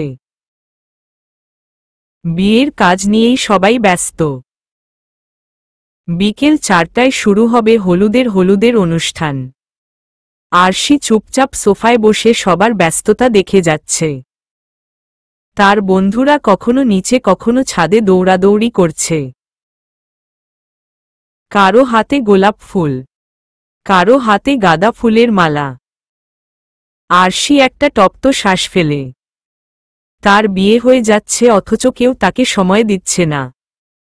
সবাই বাড়ির সাজগোজ করতেই ব্যস্ত। আরশি উঠে তার বন্ধুদের কাছে এসে ধমকের সুরে বলল, আমি একা একা বসে বোর হচ্ছি, তোদের কি সেদিকে খেয়াল আছে? আমার বিয়ে হয়ে যাচ্ছে, তোরা আমাকে সময় না দিয়ে উল্টো আমাকে একা করে দিচ্ছিস। আরশির কথায় সবাই বিস্মিত হয়ে তার দিকে তাকাল। নীল আরশির দিকে চেয়েই নির্লিপ্ততা কণ্ঠে বলল, বিয়ে হয়ে যাচ্ছে মানে কি? তোর বিয়ে তো অনেক আগেই হয়ে গেছে। আমরা তো এখন তোকে বিদায় করার জন্য এসব কিছু করছি। আরশি রাগে তেতে উঠল। নীলের দিকে রাগান্বিত দৃষ্টি নিক্ষেপ করেই নীলের চুল নিজের মুঠোয় নিয়ে নেয়। নীল হাতের গাঁদা ফুলের মালাগুলো ফেলে দিয়ে আরশির হাত চুল থেকে ছাড়ানো চেষ্টা করছে। আদ্রাফ, কাসফিয়া আর নীলা মিটমিটিয়ে হাসছে তাদের ঝগড়া দেখে। এই দুইটা মানুষ একসাথে হলেই টম এন্ড জেরির মতো ঝগড়া লেগে থাকে। নীল আরশির হাত ছাড়ানো চেষ্টা করতে করতে অনুনয়ের স্বরে বলল, আশু প্লিজ চুল ছাড়, ব্যথা পাচ্ছি খুব। আরশি ঝাঝালো কণ্ঠে বলল, তোর মতো হারামির সাথে এমনটাই করা উচিত। আরশি নীলের চুল ছেড়ে দুহাত আড়াআড়িভাবে ভাঁজ করে নিল।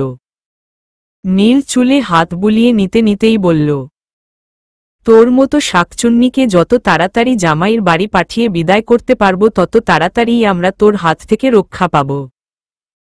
নীলের কথায় সবাই হো হো করে হেসে উঠল। আরশি তাদের দিকে নির্লিপ্ততা দৃষ্টিতে কিছুক্ষণ চেয়ে থাকে। জোরালো শ্বাস ফেলে রুমের দিকে পা বাড়িয়ে যেতে যেতে শান্ত গলায় বলল, এখন আমাকে গুরুত্ব দিচ্ছিস না, যখন আমি থাকব না তখন ঠিকই বুঝতে পারবি আমার গুরুত্ব। আরশি আর পেছনে ফিরে তাকাল না। দেখল না তার দিকে তাকিয়ে থাকা কয়েক জোড়া সিক্ত চোখগুলো। নীল অপলক দৃষ্টিতে তাকিয়ে আছে আরশির রুমের দিকে। মুহূর্তের মধ্যেই তাদের উজ্জ্বল হাসি মুখখানা অন্ধকারাচ্ছন্ন হয়ে গেল। আরশি শান্ত গলায় এমন কথা বলবে সেটা কেউ আশা করেনি। আদ্রাফ নীলের কাঁধে হাত রেখে বলল, নীল হাতে বেশি সময় নেই। স্টেজ সাজানো এখনো বাকি। তাড়াতাড়ি সব কাজ শেষ করতে হবে। নীল আদ্রাফের দিকে এক পলক তাকিয়ে নিচ থেকে ফুলগুলো তুলে নেয়। গম্ভীর পায়ে ছাদের উদ্দেশ্যে চলে যায়। নীলের সাথে সাথে বাকি সবাই চুপচাপ মলিন মুখে চলে যায়। হলুদের সাজে নিজেকে সাজিয়ে চুপটি মেরে বসে আছে আরশি। লালচে হলুদ রঙের শাড়িতে কমলা রঙের পাড়, গায়ে জড়ানো বেলি, লাল গোলাপ আর গাঁদা ফুলের অলঙ্কার। তাজা ফুলের ঘ্রাণে মৌ মৌ করছে আরশির চারপাশে। মুখে হালকা মেকআপ, দু চোখে কাজল আর ঠোঁটে হালকা লিপস্টিক, হাতে পায়ে রক্তলাল রঙের আলতা। এই মুহূর্তে কোনো ফুলপ্রি থেকে কম লাগিছে না আরশিকে। শাড়ি পরে নড়াচড়া করা আরশির কাছে খুবই বিপজ্জনক মনে হচ্ছে।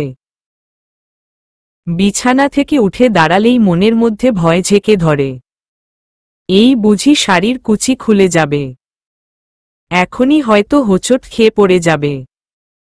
এসব ভেবেই মনের মধ্যে ভয় নিয়ে জোড়সড় হয়ে বসে আছে। বিকেলের শেষ সময়।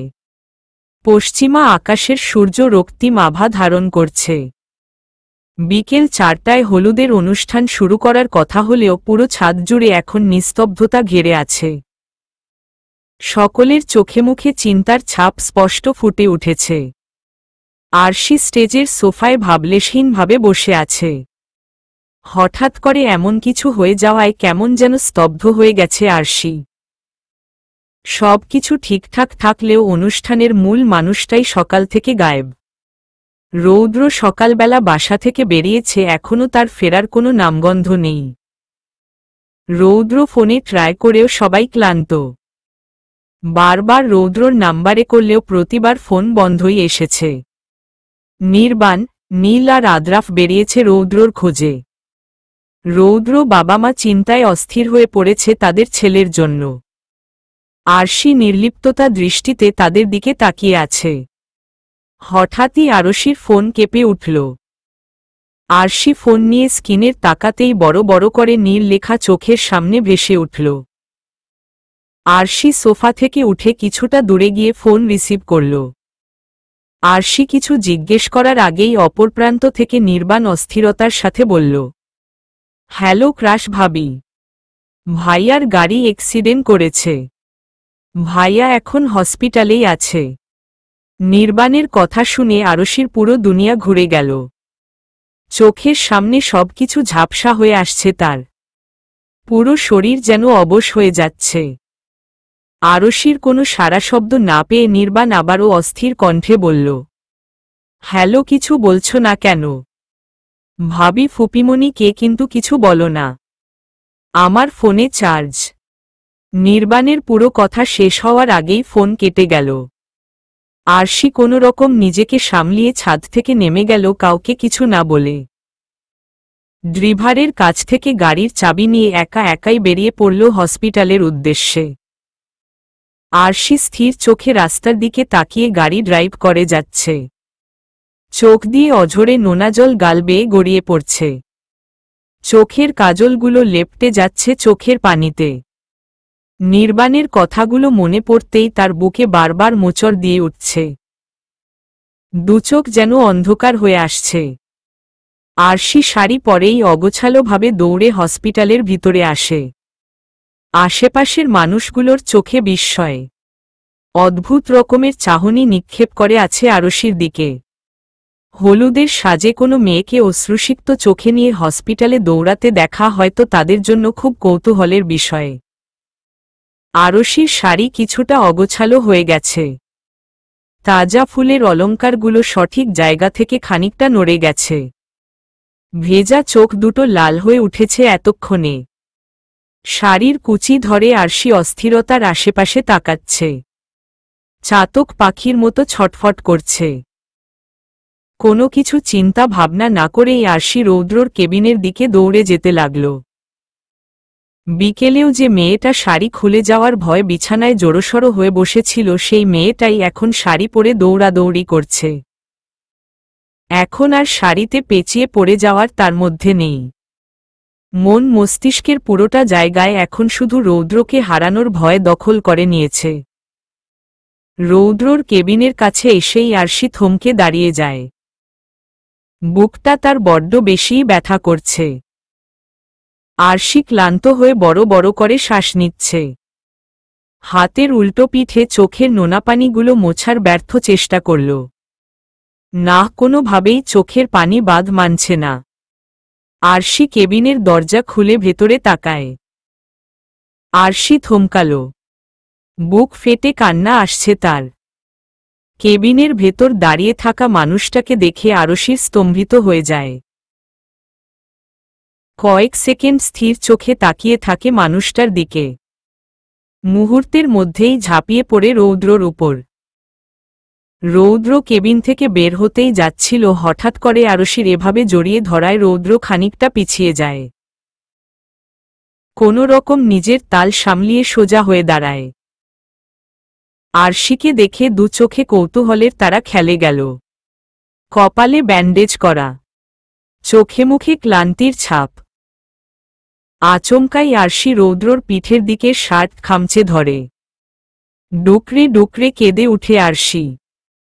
এতক্ষণ নিঃশব্দে চোখের পানি ফেললেও এখন বাচ্চাদের মতো হিচকি তুলে কান্না করছে আরশি। আরশির কান্নার শব্দে রৌদ্র উত্তেজিত হয়ে পড়ে। আরশিকে নিজের থেকে ছাড়ানোর চেষ্টা করেও ব্যর্থ হয়। আরশির মাথায় হাত বুলিয়ে দিয়ে অস্থিরতার সাথে জিজ্ঞেস করল, আরু কি হয়েছে? কান্না করছো কেন তুমি? আর এখানেই বা আসলে কি করে? আরশি কোনো উত্তর দিল না। রৌদ্রর বুকে মুখ গুজে দিয়েই কান্না করে যাচ্ছে। রৌদ্রর কথায় কান্নার পরিমাণ যেন বেড়েই যাচ্ছে। রৌদ্র উত্তেজিত হয়ে আবারও আরশিকে বলল, আরু প্লিজ কান্না করো না। তুমি এই অবস্থায় এখানে কি করছো? আরশির কোনো ভাবান্তর হল না। হয়তো রৌদ্রর কোনো কথাই তার কান অবধি পৌঁছছে না। বেশ কিছুটা সময় পর রৌদ্র আরশিকে নিজের থেকে ছাড়িয়ে নেয়। কান্নার ফলে আরশির চোখমুখ ফুলে উঠেছে। আরশির চোখের পানিতে রৌদ্রর বুকের দিকে শার্ট খানিকটা ভিজে গেছে। আরশি হিচকি তুলে অশ্রুসিক্ত চোখে রৌদ্রর দিকে তাকিয়ে জোরানো কণ্ঠে বলল, নীর বলেছে আপনার নাকি অ্যাক্সিডেন্ট হয়েছে। রৌদ্র হাসল। আরশির দিকে এক পলক তাকিয়ে চেয়ারে বসিয়ে নিজেও আরশির মুখোমুখি একটা চেয়ার নিয়ে বসল। আরশি এখনো চোখের পানি ফেলছে, মাথা নিচু করে। রৌদ্র দুই হাত আড়াআড়ি ভাঁজ করে বসে আরশিকে দেখে যাচ্ছে। আমার জন্য কান্না করছিলে তুমি? কি ভেবেছিলে আমার কিছু হয়ে গেছে? আরশি মাথা দুলিয়ে হ্যাঁ জানাল। রৌদ্র একটা মুচকি হাসি দিয়ে আরশির দিকে ঝুঁকে বসে, এখনই এমন করছো, যদি মরে যেতাম তখন কি করতে তুমি? রৌদ্র কথা শুনে আরশির বুকে মোচড় দিয়ে উঠল। সাথে সাথেই কান্নার পরিমাণ আবারও আগের মতো বেড়ে গেল। চেয়ারে বসেই রৌদ্রর গলা জড়িয়ে ধরল। রৌদ্র খানিকটা ঝুঁকে পড়ে কিছুটা অপ্রস্তুত হয়ে বলল, আরে এভাবে কান্না করছো কেন? আমি তো এমনি জিজ্ঞেস করলাম। সত্যি সত্যিই কি মরে গেছি নাকি? আপনি এসব আজে বাজে কথা কেন বলছেন? আপনার কিছু হলে আমি থাকব কিভাবে? আরশি কিছুটা অস্পষ্টভাবে কথাটা বলল। রৌদ্র মুচকি হেসে বলল, কেন, তুমি কি আমাকে ভালোবাসো?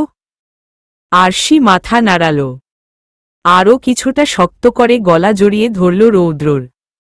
কান্না করতে করতেই বলল, হুম অনেক। রৌদ্র ভ্রু কুঁচকে সন্দিহান কণ্ঠে বলল, কি অনেক? আপনাকে ভালোবাসি, অনেক বেশি ভালোবাসি রোদ। আপনার কিছু হলে আমি মরে যাব রোদ। আমি অনেক ভয় পেয়ে গিয়েছিলাম অ্যাক্সিডেন্টের কথা শুনে। কান্নারত অবস্থাতেই আরশি কথাগুলো বলে দিল। রৌদ্র মুখে তৃপ্তির হাসি ফুটে উঠেছে। আরশিকে সোজা করে চেয়ারে বসিয়ে দেয়। আরশির চোখের পানি মুখে দিয়ে দু গালে হাত রেখে বলল, তুমি আমাকে ভালোবাসো আরু? আরশি মাথা দুলিয়ে হ্যাঁ জানায়। রৌদ্রর ঠোঁট খানিকটা প্রসারিত হয়ে এল। আরশির চুলগুলো ঠিক করে দিয়ে বলল, আমিও তোমাকে অনেক ভালোবাসি রুদ্রাণী। জানো এখন তোমাকে কতটা সুন্দর লাগছে। তোমার এই কান্নারত মুখটা আমার খুব ভালো লাগে। আরশি রৌদ্রর দিকে তাকাল। কান্নার ফলে এখনো বড় বড় করে শ্বাস নিচ্ছে। নাক টেনে কিছুটা অভিমানীর কণ্ঠে বলল, আপনি আসলেই খুব খারাপ। আমাকে কান্না করাতে আপনার খুব ভালো লাগে তাই না? রৌদ্র আরশির দুহাত ধরে শীতল কণ্ঠে বলল, তোমাকে কান্না করাতে ভালো লাগে না, তবে যে কান্নায় আমার জন্য ভালোবাসা প্রকাশ পায় সেটাই ভালো লাগে।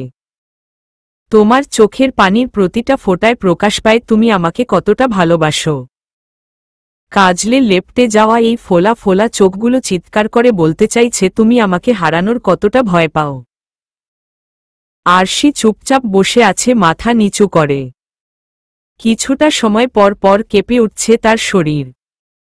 রৌদ্র আরশির দিকে শান্ত চোখে তাকিয়ে বলল, অ্যাক্সিডেন্টটা হয়ে ভালোই হয়েছে। অবশেষে তুমি আমাকে ভালোবাসার কথা বলেই দিল মিসেস আরু। রৌদ্রর কথায় আরশি অবাক দৃষ্টিতে তার দিকে তাকাল। খানিকটা বিস্ময় নিয়েই জিজ্ঞেস করল, আপনি আমাকে মিসেস বলেছেন? রৌদ্র হাসল, কিছুটা শব্দ করেই হাসল। হাসি থামিয়ে আরশির মাথায় হাত বুলিয়ে দিয়ে বলল, কারণ তুমি নিজের মুখে আমাকে ভালোবাসার কথা বলেছ, এটাই আমার অনেক বড় প্রাপ্তি ছিল। তাই তোমাকেও তোমার প্রাপ্তিটা দিয়ে দিলাম। আরশি কিছু বলার আগেই নির্বাণ কেবিনে ঢুকল। আরশিকে এখানে দেখে বিস্মিত হয়ে জিজ্ঞেস করল, পাশের বারান্দা, তুমি এখানে কি করছো? আপনিই তো বলেছেন ওনার অ্যাক্সিডেন্ট হয়েছে। আরশি ভাবুকতার সাথেই নির্বাণকে বলল।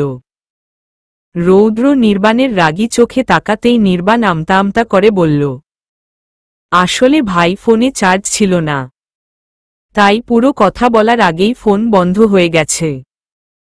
কিন্তু পাশের বারান্দা যে এই কথা শুনে হলুদের সাজেই এখানে এসে পড়বে সেটা ভাবিনি। কথাগুলো বলেই নির্বাণ মাথা চুলকিয়ে একটা মেকি হাসি দিল। আরশি রৌদ্র দিকে চেয়ে জিজ্ঞেস করল, কি হয়েছে আমাকে একটু বুঝিয়ে বলবেন আপনারা? রৌদ্র উঠে দাঁড়াল। নির্বাণের দিকে এগিয়ে এসে বলল, হসপিটালে ডক্টর ছিল না, তাই বাধ্য হয়ে আমাকেই ডিউটিতে আসতে হয়। বিকেলে বাসায় যাওয়ার পথে ছোট্ট একটা অ্যাক্সিডেন্ট হয়, গাড়িটা নষ্ট হয়ে যায়, আর আমার মাথায় একটু ব্যথা পাই, এইটুকুই। নির্বাণ অনুতপ্ত হয়ে বলল, আমি তোমাকে ফোন করেছিলাম ভাইয়া একটু পর এসে পড়বে, তোমরা যেন কোনো চিন্তা না করো এটা বলার জন্য। কিন্তু বজ্জাত ফোনের জন্য এখন পুরোই উল্টো হয়ে গেল। আরশি রৌদ্রর দিকে তাকিয়ে জিজ্ঞেস করল, তাহলে আপনার ফোন কোথায়? রৌদ্র দাঁত কেলিয়ে কেলিয়ে একটা হাসি দিয়ে বলল, হয়তো বাসায় রেখে এসেছি। আরশি রাগান্বিত দৃষ্টি নিক্ষেপ করে শক্ত গলায় বলল, ফোন কি বাসায় রাখার জন্য কিনেছেন নাকি? আচ্ছা, এখন এসব থাক। ভাইয়া, গাড়ি ঠিক হয়েছে, তাড়াতাড়ি চল, বাসায় হয়তো সবাই চিন্তা করছে। নির্বাণের কথা শুনে রৌদ্র আর কিছু না বলেই আরশির হাত ধরে হাঁটা শুরু করল।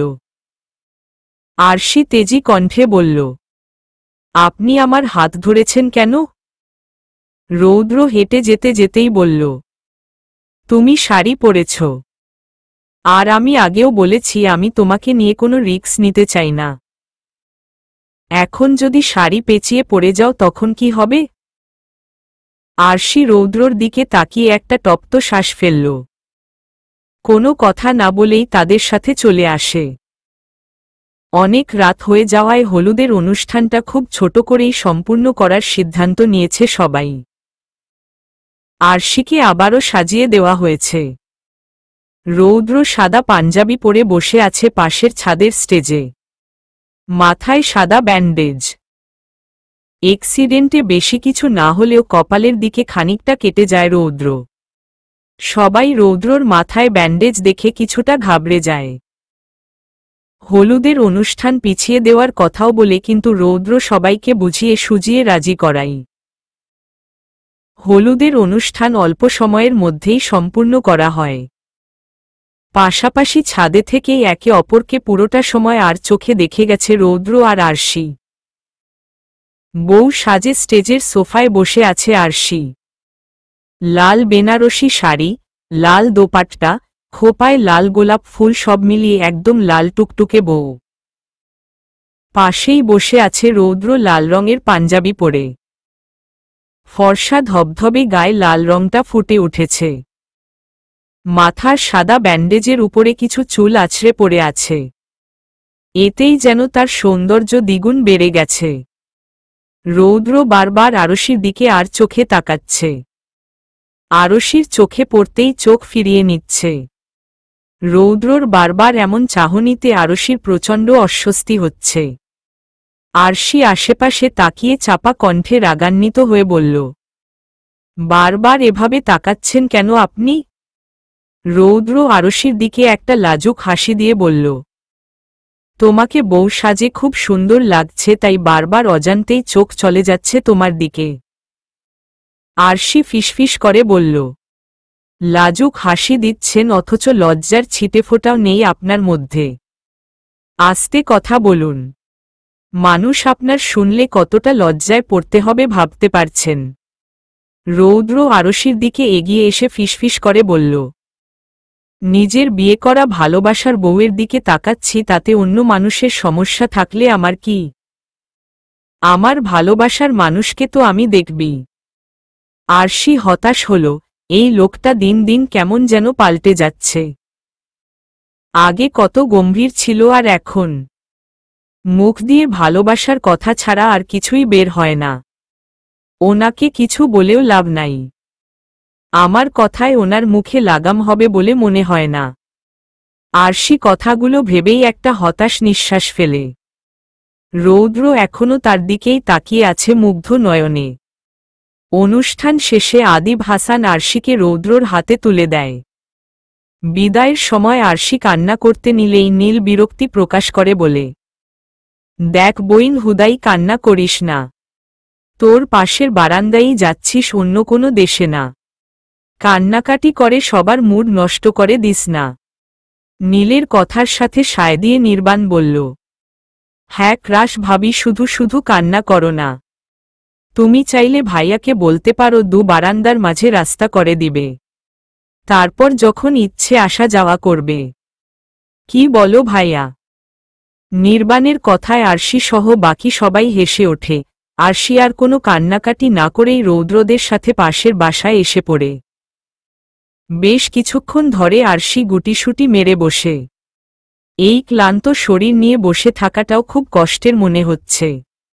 একে তো না খেয়ে আছে, তার উপর আবার সারাদিন কত ধকল গেছে। সব মিলিয়ে পুরো শরীর অবশ হয়ে আছে। একা বসে থাকতে থাকতে প্রায় অস্থির হয়ে পড়েছে আরশি।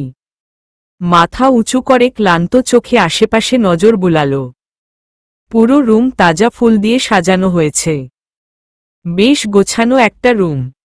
তবে বইয়ের তাক দেখেই আরশির মাথা ঘুরে উঠল। এই লোকটা এত এত বই পড়ে কিভাবে? আল্লাহ, মাথার মধ্যে এত জ্ঞান রাখে কই? ভাগ্যিস আমার ডক্টর হওয়ার কোনো ইচ্ছে ছিল না, তা না হলে এত বই পড়তে পড়তেই আমি শহীদ হয়ে যেতাম। আচমকা দরজা খোলার শব্দে আরশির ভাবনায় ছেদ পড়ল। দরজার দিকে তাকাতেই রৌদ্রকে দেখতে পেল। রৌদ্রকে দেখার সাথে সাথেই আরশির ভ্রু কুঁচকে ফেলল। রৌদ্র হাতে খাবারের প্লেট নিয়ে এসেছে। আরশির কাছে এসে খাবারের প্লেট রেখেই ধপাস করে বিছানা বসে পড়ল। একটা স্বস্তির নিঃশ্বাস ফেলে বলল, উফ, খুব খিদে পেয়েছিল, তাই খেয়ে আসলাম, আর তোনার জন্যেও নিয়ে আসলাম। আমি ছেলে হয়েই ক্ষুধায় ঠিক থাকতে পারছি না, আর তুমি কিভাবে মূর্তিমতো বসে আছো এখানে? আরশি বিস্মিত হয়ে তাকিয়ে আছে রৌদ্রর দিকে। সন্দিহান কণ্ঠে বলল, আপনি এই সময় খাবার নিয়ে এসেছেন, কেউ কিছু বলেনি? রৌদ্র খাবারগুলো আরশির সামনে এগিয়ে দিয়ে বলল, কিছু বলবে কেন? আম্মুই তো খাবার গরম করে রেডি করে দিয়েছে তোমার জন্য। এখন তাড়াতাড়ি খেয়ে নাও, আমি একটু ফ্রেশ হয়ে আসছি। রৌদ্র ওয়াশরুমে চলে গেল। আরশি রৌদ্রর দিকে কিছুক্ষণ অদ্ভুত দৃষ্টিতে তাকিয়ে থেকে খাওয়া শুরু করে দেয়। বেশ কিছুক্ষণ পর রৌদ্র আরশির কাছে এসে বলল, চল আমার সাথে। কথাটা বলেই আরশির হাত ধরে বারান্দায় নিয়ে যায়। আরশি কিছু জিজ্ঞেস করার আগেই রৌদ্র আরশিকে বারান্দায় রেখে দরজা লাগিয়ে গিয়ে চলে যায়। রৌদ্র আরশিকে বারান্দায় আটকে রেখে রুমের বাহিরে চলে যায়। আরশি স্তব্ধ হয়ে দাঁড়িয়ে আছে রৌদ্র কাজ দেখে। পরক্ষণেই দরজায় ধাক্কাতে লাগল। ডক্টর রোদ, কোথায় আপনি? আমাকে এখানে আটকে রেখেছেন কেন? দরজা খুলুন প্লিজ রোদ। আরশি বারবার রৌদ্রকে ডেকে যাচ্ছে, কিন্তু ভেতর থেকে কোনো সাড়া শব্দ পাচ্ছে না। আরশির মনে খানিকটা ভয় ঢুকে যায়। ধীর পায়ে যেয়ে বারান্দার একপাশে রাখা লোহার বেঞ্চিতে বসে পড়ে মাথা নিচু করে রৌদ্রর এমন অদ্ভুত কাজের কারণ খোঁজার চেষ্টায় ব্যস্ত হয়ে পড়েছে। পাখিগুলো পাখা ঝাপটিয়ে কিচিরমিচির করছে। আরশি মাথা তুলে পাখির খাঁচাগুলোর দিকে তাকাল। কিছুটা সময় পর আরশি উঠে আবারও দরজায় কড়া নাড়তে লাগল। কিন্তু এবারও আরশি নিরাশ হল।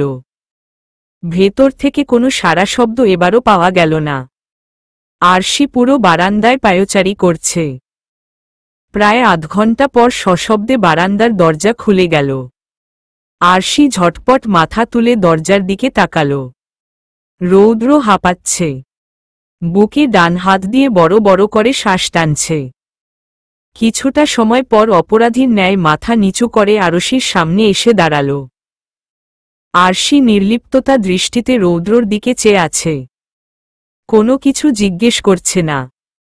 রৌদ্র নিজে থেকে বলবে সে অপেক্ষায় আছে আরশি। রৌদ্র নিম্ন স্বরে বলল, সরি আরু, আমি ইচ্ছে করে এমন করিনি। আমি তো অল্প কিছুক্ষণের জন্য তোমাকে এখানে রেখে গিয়েছিলাম, কিন্তু ওই বদমাইশগুলোর জন্য এমন হয়েছে।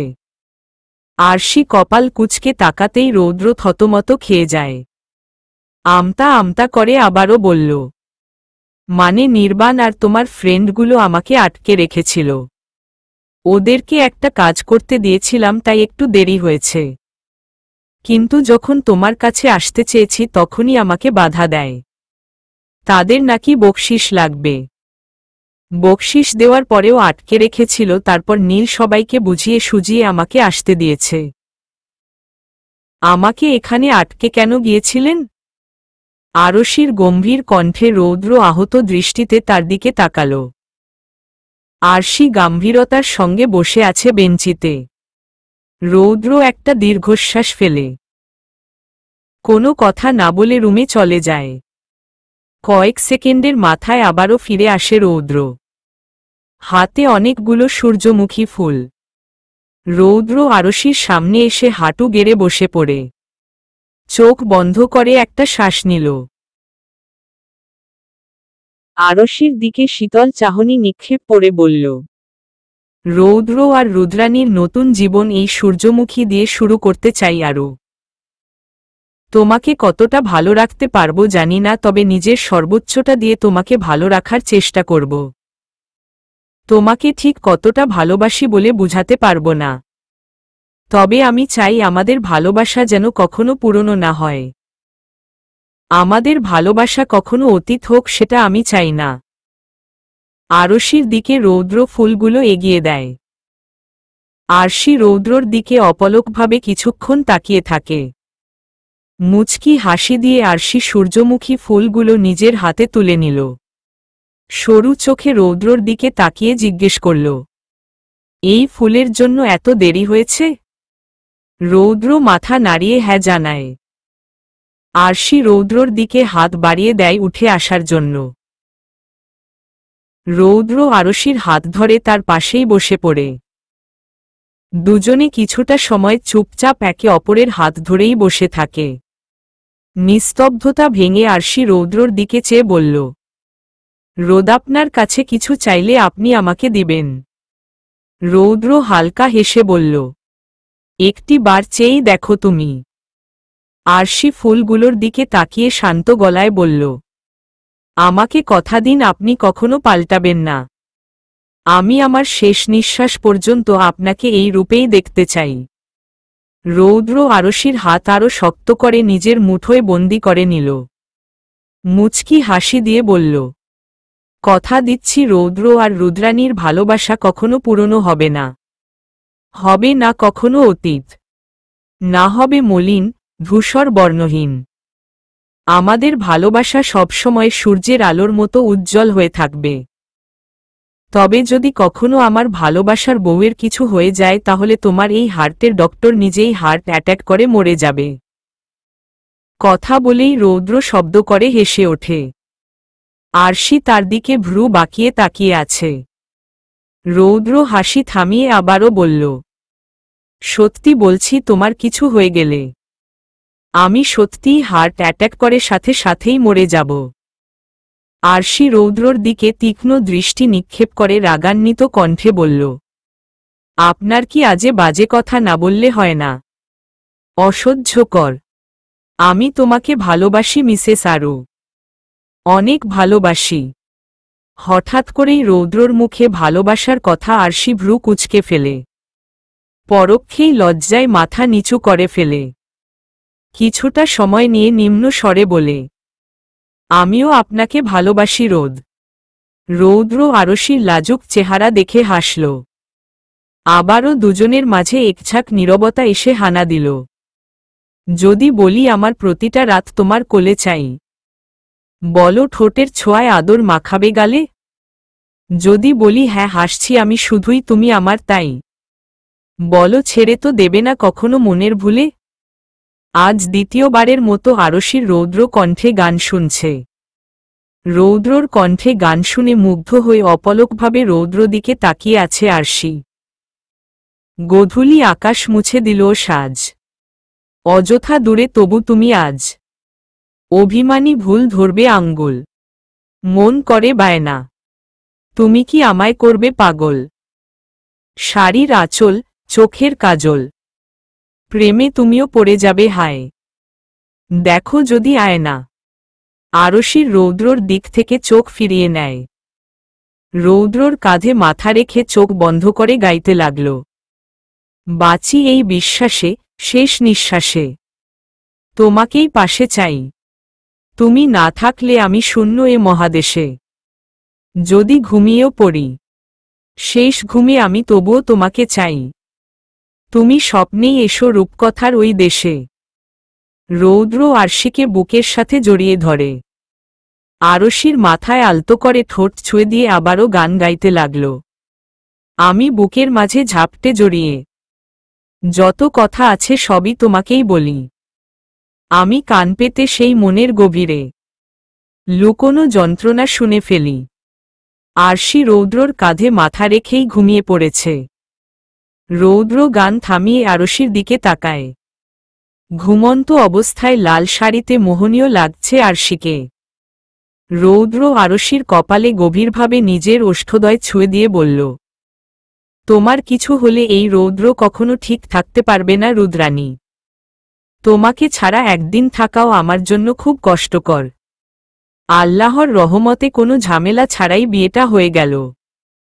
যাক তাহলে বিয়ের চিন্তা শেষ, এখন তো শুধু রৌদ্রর বাচ্চাদের সাথে খেলার অপেক্ষা। সকালের নাস্তা করার সময় ডাইনিং টেবিলে সবার সামনেই নির্বাণের আম্মু মজার ছলে কথাটা বলল। কথাটা শোনার সাথে সাথেই আরশির মুখের ভঙ্গিমা পাল্টে গেল। এই মুহূর্তে অন্য কোনো স্বাভাবিক মেয়ে থাকলে হয়তো লজ্জায় নুয়ে পড়ত, তবে আরশির ক্ষেত্রে হয়েছে ভিন্ন। থমথমে চেহারায় খাবারের প্লেটের দিকে তাকিয়ে আছে আরশি। রৌদ্র স্থির চোখে আরশির মলিন মুখের দিকে চেয়ে আছে। রৌদ্র মা মুচকি হাসি দিয়ে বলল, হ্যাঁ সেই অপেক্ষা তো করবই, আল্লাহ হাতেই তো সব কিছু, উনি যখন ইচ্ছে আমাদের অপেক্ষার পহর শেষ করবেন। রৌদ্রর মার কথা শুনে আরশি কিছুটা স্বাভাবিক হয়ে উঠল। নাস্তা শেষে আরশি নির্বাণের আম্মুর সাথে সোফায় বসে নির্বাণকে নিয়ে কথা বলছে। নির্বাণের আম্মু আরশিরকে উদ্দেশ্য করে বলল, জানো মা এই ছেলেটা ঘুমালে দিনদুনিয়ার কোনো হুঁশই থাকে, কুমিরের মতো পড়ে পড়ে বেঘরে ঘুমায়। নির্বাণের আম্মুর কথা শুনে আরশি হাসছে। তখনই নির্বাণ সোফায় শুয়ে থাকা অবস্থায় পিটপিট করে চোখ মেলে তাকায়। তার মার দিকে অলস ভঙ্গিতে চেয়ে বলল, উফফ মা বাসার নতুন বউকে এসব কি বলছো তুমি? ক্রাশ ভাবি তুমি আম্মুর কথায় কান দিও না তো। নির্বাণের আম্মু নির্বাণের পায়ে একটা থাপ্পড় দিয়ে বলল, বেশি কথা না বলে এখন উঠে ফ্রেশ হয়ে নাস্তা কর যা। আরশি নির্বাণ আর নির্বাণের আম্মুর খুনসুটি দেখে মুচকি মুচকি হেসে যাচ্ছে। তখনকার জন্য থ্যাঙ্কস মা। রৌদ্র রান্নাঘরে এসে তার মাকে জড়িয়ে ধরে কথাটা বলল। রৌদ্র মা তার ছেলের পিঠে আস্তে করে থাপ্পড় দিয়ে বলল, এখানে থ্যাঙ্কস বলার কি আছে? রৌদ্র তার মাকে ছেড়ে দিয়ে সোজা হয়ে দাঁড়িয়ে বলল, তুমি সবকিছু শুনে আমাদের বিয়েতে রাজি হয়েছ তাই থ্যাঙ্কস। আরুকে অস্বস্তি পাওয়া থেকে বাঁচিয়েছ এই জন্য থ্যাঙ্কস। ছেলের কথা রৌদ্র মা মুচকি হাসলেন। রান্নাঘরের কাজ করতে করতেই বললেন, তুই তো ব্যস্ততায় নিজেকে একদম পাল্টিয়ে ফেলেছিলি, দিন দিন কেমন গম্ভীর হয়ে উঠেছিলি। কিন্তু আরশি তোর জীবনে আসার পর থেকে তুই আবারও আগের মতো হাসি খুশি থাকা শুরু করেছিস। এই জন্য আমি আরশির কাছে অনেক ঋণী। আরশি আমাদের পুরনো রৌদ্রকে আবারও আমাদের কাছে ফিরিয়ে দিয়েছে। আর তার থেকেও বড় কথা হলো তুই আরশিকে ভালোবাসিস। এখন তোর ভালোবাসা যেমনই হোক সেটা তোর কাছে থাকলেই তুই খুশি থাকবি, আর তোর খুশিতেই আমরা খুশি। রৌদ্র রৌদ্র তার মার কপালে চুমু দিয়ে মুচকি হেসে বলল, লাভ ইউ মা। রৌদ্রর মা হাসল, তার ছেলের দিকে তাকিয়ে বলল, যা এখন আরশির কাছে যা। আর হ্যাঁ, আরশিকে এসব নিয়ে চিন্তা করতে না বলিস। আল্লাহ চাইলে সব কিছুই সম্ভব হবে। রুদ্রাণী। রৌদ্রর ডাকে আরশি ঘাড় বাঁকিয়ে পেছনে ফিরে তাকায়। রৌদ্র বারান্দার দরজায় হেলান দিয়ে আরশির দিকে ঘোরলাগা দৃষ্টিতে তাকিয়ে আছে। আরশির বারান্দার রেলিংয়ে হাত দিয়ে দাঁড়িয়ে আছে, বাতাসের ঝাপটা এসে আরশির চুলগুলো উড়িয়ে দিয়ে যাচ্ছে। গায়ে লালচে হলুদের সংমিশ্রণে সুতি শাড়ি জড়ানো, হাতে লাল আর হলুদ রঙের অল্প কিছু কাচের চুড়ি, নাকে ছোট্ট এক পাথরের নাকফুল। রৌদ্র আরশির পাশে এসে বারান্দার রেলিংয়ে হাত রেখে বলল, গল্প উপন্যাসে পড়েছি বিয়ের পর নাকি মেয়েদের সৌন্দর্য দ্বিগুণ বেড়ে যায়, আজ তার প্রমাণ স্বরূপ তোমাকে দেখে ফেললাম। আজ তোমাকে একদম পারফেক্ট মিসেস ডক্টর লাগছে। বিয়ের অনেক দিন পার হয়ে গেলেও এতদিন তোমাকে প্রেয়সী হিসেবেই দেখেছি, তবে এই দুদিন ধরে তোমাকে বউ বউ লাগছে। বউদের তোমার শাড়ি পরা আমাকে স্মরণ করে দেয় তুমি আমার বউ। তোমার নাকের এই ছোট্ট জিনিসটা আমাকে মনে করিয়ে দেয় তুমি আমার অর্ধাঙ্গিনী। সকালের তোমার ঘুমন্ত মুখটা আমাকে মনে করিয়ে দেয় তুমি আমার ভালোবাসার জীবনসঙ্গিনী। এখন আমার প্রতিদিন শুরু হয় তোমার ঘুমন্ত চেহারা দেখে, আর আমার নির্ঘুম রাত কাটে তোমার ঘুমন্ত মুখ দেখে। রৌদ্র কথায় আরশি মাথা নিচু করে ফেলে। আরশিকে লজ্জা পেতে দেখে রৌদ্র হাসল। আরশির থেকে দৃষ্টি সরিয়ে আকাশের দিকে দৃষ্টি দিয়ে বলল, তোমার লজ্জা পাওয়াটা আমার বুকে তীরের মতো করে এসে আঘাত করে। তোমার এই লাজুকতা আমাকে বারবার ঘায়েল করে রুদ্রাণী। রোদের তির্যক রশ্মির মতো ঝলসে দেয় আমার মনকে। রৌদ্রর কথা শুনে আরশির লজ্জার পরিমাণ আরও বেড়ে গেল। নিচের দিকে তাকিয়ে দুহাত কোচলাচ্ছে। রৌদ্র আরশির হাত ধরে তার কিছুটা কাছে নিয়ে আসে। আরশির হাতটা নিজের মুঠোয় বন্দি করে নিয়ে বলল, এত হাত কচলাতে হবে না। এখন বলো, বারান্দায় একা একা কি করছিলে?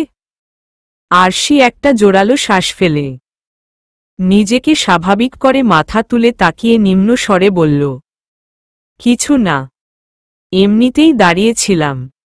কাল থেকে আমি হসপিটালে যাব, আর তোমাকেও কাল থেকে পড়াশোনা শুরু করতে হবে।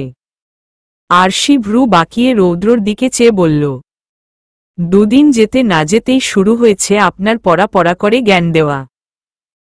রৌদ্র সরু চোখে আরশির দিকে তাকিয়ে সন্দিহান কণ্ঠে বলল, আমার বউ হয়ে তুমি পড়াশোনাকে এত ভয় পাও কিভাবে? আরও তুমি তো দেখছি খুব ফাঁকিবাজ একটা মেয়ে। রৌদ্রর কথায় ধপধপ করে আরশির মাথায় রাগের আগুন জ্বলে উঠল। জ্বলন্ত চোখে রৌদ্রর দিকে তাকিয়ে ঝাঝালো কণ্ঠে বলল, আপনি কিন্তু একটু বেশিই বাড়াবাড়ি করছেন ডক্টর। আমাকে অপমান করছেন আপনি। রৌদ্র আরশির রাগকে কোনো পাত্তা না দিয়ে নির্লিপ্ততার সাথে বলল, আমি কোনো বাড়াবাড়ি করছি না মিসেস আরু। আমি একদম ঠিক বলেছি। প্রথম থেকেই দেখে আসছি আপনাকে পড়াশোনার কথা বললেই আপনার মাথা নষ্ট হয়ে যায়। রৌদ্রর কথায় যেন আরশির রাগ আরও দ্বিগুণ বেড়ে গেল। রৌদ্রর গা ঝালানো কথায় আরশি প্রচণ্ড রেগে কিছু বলতে নিবে তার আগেই রৌদ্র হুট করেই আরশির ডান গালে নিজের ঠোঁট ছুঁয়ে দেয়। ছোট্ট করে একটা চুমু খেয়ে আবারও সোজা হয়ে দাঁড়িয়ে পড়ে। আরশি স্তব্ধ হয়ে আছে। আচমকাই রৌদ্রর এমন কাজে আরশি বরফের মতো জমে গেছে। তৎক্ষণাৎ একরাশ লজ্জা এসে আরশিকে আঁকড়ে ধরে। রৌদ্র মুচকি হেসে বলল, কাল তোমাকে ভার্সিটিতে নিয়ে যাব। তুমি রাজি তো মিসেস আরু? আরশি নিচের দিকে তাকিয়েই মাথা নাড়িয়ে সম্মতি জানাল। রৌদ্র ঠোঁট চেপে হাসল। কেউ আর কোনো কথা বলল না। নিস্তব্ধতা ঘিরে ধরেছে তাদের দুজনকে। চুপচাপ বারান্দায় দাঁড়িয়ে চন্দ্রবিলাস করছে রৌদ্র আর তার রুদ্রাণী। সকালে ঘুম থেকে উঠেই আরশি বরাবরের মতো পাশে তাকাল, কিন্তু আজ রৌদ্রকে পাশে দেখতে না পেয়ে আরশির উঠে বসল। অগোছালো চুলগুলো হাত খোপা করে বিছানা থেকে নেমে যায়। হঠাৎই বিছানার পাশের ছোট্ট টেবিলে একটা নীল রঙের কাগজ দেখতে পেল। আরশি কৌতূহলবশত কাগজটা হাতে তুলে নেয়।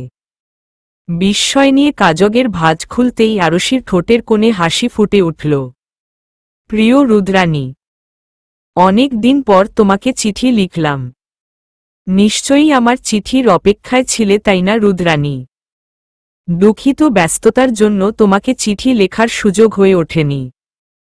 তবে এবার থেকে একদম ঠিকঠাক নিয়মিত চিঠি দিব তোমার নামে। আসলে ভালোবাসার মানুষকে পাশে পেলে সবকিছুই একদম এলোমেলো হয়ে যায়। সময় যেন চোখের পলকের সাথেই চলে যায়, তাই আর কোনো কিছুর খেয়াল থাকে না। তবে আর যাই হোক, রৌদ্র তার রুদ্রাণীকে নীল চিরকুট দেওয়া কখনো ভুলবে না। তুমি কি তোমার ভালোবাসার মানুষকে পেয়ে ভুলে যাবে আমাকে চিঠি লেখা? বিদ্র চিঠির উত্তর খুব তাড়াতাড়ি চাই। তোমার চিঠির জন্য অপেক্ষা করা আমার জন্য খুবই কষ্টকর। ইতি। রৌদ্র। আরশি চিঠিটা পড়া শেষে হাসি মুখেই নীল চিরকুটটা ভাঁজ করে নিজের কাছে রেখে দেয়। রৌদ্র ওয়াশরুম থেকে বেরিয়ে এসে চুল মুছতে মুছতে বলল, আরও তাড়াতাড়ি রেডি হয়ে নাও, আমাদের যেতে হবে। আরশি মাথা দুলিয়ে ওয়াশরুমে চলে যায়। বেশ কিছুক্ষণ পর দুজনে রেডি হয়ে রুম থেকে বের হয়। কাসফিয়া রেডি হয়ে সোফায় বসে ফোন টিপছে। রৌদ্র কাসফিকে উদ্দেশ্য করে বলল, সরি কাসফিয়া, আমাদের দেরি হয়ে গেল। কাসফিয়া ফোন থেকে নজর সরিয়ে গোমরা মুখে বলল, আপনারা কাজটা একদমই ঠিক করেননি ভাইয়া। আরশি কাসফিয়ার কাছে এসে ভ্রু বাঁকিয়ে জিজ্ঞেস করল, কেন, আমরা কি করেছি? কাসফিয়া গম্ভীর গলায় বলল, কি করেছিস মানে? তুই আর দুলাভাই আমাকে এই ফ্ল্যাটে নিয়ে এসেছিস কেন? তোদের নতুন বিয়ে হয়েছে, আমি তোদের মাঝে কাবাবের হাড্ডি হয়ে থেকে কি করব? আরশি সিরিয়াস হয়ে বলল, তাহলে কি তুই ওই ফ্ল্যাটে একা একা থাকবি নাকি? রৌদ্র আরশির কাছে এসে দাঁড়িয়ে গম্ভীর মুখে বলল, এত বড় ফ্ল্যাটে একটা মেয়ে একা একা থাকবে, এটা তোমার জন্য খুব বিপজ্জনক। আর আমিও সারাদিন হসপিটালে থাকব, আরও এই বাসায় একা একা থাকবে। তার চেয়ে বরং তুমি এখানে থাকবে, এটা তোমাদের দুজনের জন্যই ভালো। কাসফিয়া আর কথা বাড়াল না, তাদের কথাই মেনে নেয়। নাস্তা করা শেষে রৌদ্র আরশি আর কাসফিয়াকে নিয়ে বেরিয়ে পড়ে। আরশি আর কাসফিয়াকে ভার্সিটিতে দিয়ে রৌদ্র হসপিটালে চলে যায়। নীল আরশিকে দেখে দুষ্টুমি করে বলল, বিবাহিত বেবি, তোমার নতুন বিবাহিত জীবন কেমন কাটছে? আরশি কিছু না বলে একটা মুচকি হাসি দিয়ে নীলা আর নীলের মাঝে বসে পড়ে। হঠাৎই নীলের পিঠে সজোরে একটা থাপ্পড় মেরে আরশি ক্ষিপ্ত গলায় বলল, আসতে না আসতেই শুরু হয়েছে তোর হারামিগিরি। নীল ব্যথায় মৃদু স্বরে আর্তনাদ করে। ডান হাত পিঠে দিয়ে বলল, তুই আসলেই একটা শাকচুন্নি। কই, নতুন বিয়ে হয়েছে সেই জন্য ট্রিট দিবি, তা না করে উল্টো আমার মতো নিরীহ একটা ছেলেকে মারছিস। তোর কি আমার জন্য একটুও দয়ামায়া হয় না? নীলের কথায় আরশি শব্দ করে হেসে ওঠে। হাসতে হাসতেই নীলাকে উদ্দেশ্য করে বলল, নীলু, তোর ভাই নাকি নিরীহ একটা ছেলে? আরশি কথাটা বলেই আবারও হাসতে লাগল।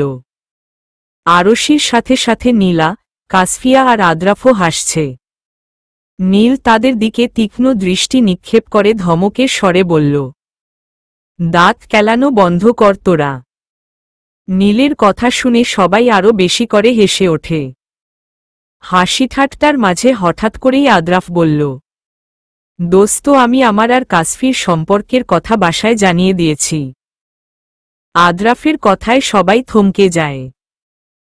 হতভম্ব হয়ে আছে সবাই। নীলা নির্লিপ্ততা দৃষ্টিতে তাকিয়ে আছে আদ্রাফের দিকে। কাসফিয়া প্রচণ্ড অস্থির হয়ে জিজ্ঞেস করল, তুই আমাকে না জানিয়েই সব বলে দিলই আদ্রফ? আর আমাদের সম্পর্কের কথা শুনে আঙ্কেল আন্টিই বাকি বলেছেন? আদ্রাফ সহজ গলায় জবাব দিল, তেমন কিছু না। বলেছে আমাদের ফাইনাল এক্সাম শেষ হলেই তোর বাসায় কথা বলবে। আরশি আর নীল চুপ করে আছে। দুজনের মনেই চলছে নীলাকে নিয়ে হাজারো চিন্তা ভাবনা। নীলা কিছুক্ষণ চুপ করে আদ্রাফ আর কাসফিয়াকে দেখে পরক্ষণেই মুচকি হাসি দিয়ে খুশিতে গদগদ করে বলল, তার মানে খুব শীঘ্রই আমরা তোদের বিয়ে খাচ্ছি। আদ্রাফ কোনো উত্তর দিল না, শুধু মাথা চুলকিয়ে হালকা হাসি দেয়। আরশি আর নীলের একে অপরের দিকে একবার চেয়ে নীলার দিকে তাকিয়েই মুচকি হাসি দেয়। মুহূর্তেই নিজেদের স্বাভাবিক করে নেয়। নীল আদ্রাফের কাঁধে হাত দিয়ে বলল, বাহ, আশুর বিয়ে দেখে মনে হচ্ছে তোরও বিয়ে করার শখ জেগেছে আদ্রাফ। আদ্রাফ বিরক্তি প্রকাশ করে বলল, আরে বিয়ের কথা বলিনি, জাস্ট আমাদের সম্পর্কের কথা জানিয়েছি। আরশি দুষ্টুমি করে বলল, আচ্ছা, তোকে কি এখন থেকে আমরা দুলাভাই ডাকবো নাকি কাসফিকে ভাবি ডাকবো? আমি তো খুবই কনফিউজড।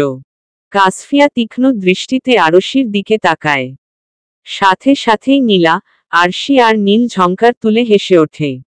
নীলা হাসছে প্রাণ খুলে। নীলে নিজেকে সামলিয়ে নিয়েছে এতদিনে। অন্য কারো ভালোবাসার মানুষকে সে নিজের মনে রাখতে চায় না। তাই আদ্রাফের জন্য জমিয়ে রাখা গচ্ছিত ভালোবাসাগুলো নীলা অনেক আগেই নিজের মনে দাফন করে দিয়েছে। মেনে নিয়েছে কাসফিয়া আর আদ্রাফের সম্পর্ক। বন্ধ করে দিয়েছে নীলার মনে ভালোবাসার দরজা। হসপিটালে রোগী দেখার পর রৌদ্র আরশির সাথে কথা বলার জন্য পকেটে থেকে ফোন বের করতে নেয়। তখনই পকেটের মধ্যে একটা লাল রঙের চিরকুট পায়। রৌদ্র মুচকি হাসে চিরকুটটা দেখে। প্রিয় রৌদ্র, অসংখ্য ধন্যবাদ আমাকে মনে রাখার জন্য। আমি তো ভেবেছিলাম আপনি হয়তো আমাকে ভুলেই গেছেন। সত্যি বলতে আপনার নীল চিরকুটটাকে বড্ড মিস করছিলাম। চিঠির মাধ্যমেই তো ভালোবাসার মানুষকে পেয়েছি, তাই কখনো চিঠি দেওয়ার কথা ভুলব না। বিদ্র রুদ্রাণী তার রৌদ্রকে কখনো কষ্টে মাঝে রাখে না। তাই তাড়াতাড়ি করেই চিঠির উত্তর দিয়ে দিল ইতি রুদ্রাণী। চিঠিটা পড়ে রৌদ্রর মুখে তৃপ্তির হাসি ফুটে উঠল। ভালোবাসার মানুষকে নিজের করে পেয়ে রৌদ্র নিজেকে পৃথিবীর সবথেকে সুখী মানুষ মনে হচ্ছে। তবুও মনের কোণে কিছুটা ভয় আর আক্ষেপ রয়েই গেছে। আরশিকে সত্যিই সকল সুখ দিতে পারবে কিনা? আরশির মা ডাক শোনার ইচ্ছেটা পূরণ করতে পারবে তো? যদি কখনো রৌদ্রর মিথ্যে কথা আরশি জেনে যায় তখন কি হবে? রৌদ্র নিজের মনে নানান রকম চিন্তা ভাবনা করেই মলিন মুখে বসে রইল। আশু, তুই তোর দেবরকে বলে আমার পেছনে যেন এভাবে সব সময় লেগে না থাকে। আরশিকে স্টেশনের একটা বেঞ্চিতে বসিয়ে রৌদ্র ফোনে কথা বলতে গেছে কিছুক্ষণ হলো। আরশি বসে বসে নীলদের জন্য অপেক্ষা করছিল, তখনই নীলা এসে নাক মুখ কুঁচকে আরশিকে কথাটা বলল। আরশি ভ্রু কুঁচকে নীলার দিকে তাকালো। নীলার চোখে মুখে এক রাশ বিরক্তি। নীলা কথাটা বলার পরেই নির্বাণ নীলার পেছনে থেকে অমায়িক একটা হাসি দিয়ে আরশির দিকে এগিয়ে আসে। খুব সুন্দর করেই শালীন কণ্ঠে আরশিকে বলল, পাশের বারান্দা কেমন আছো তুমি?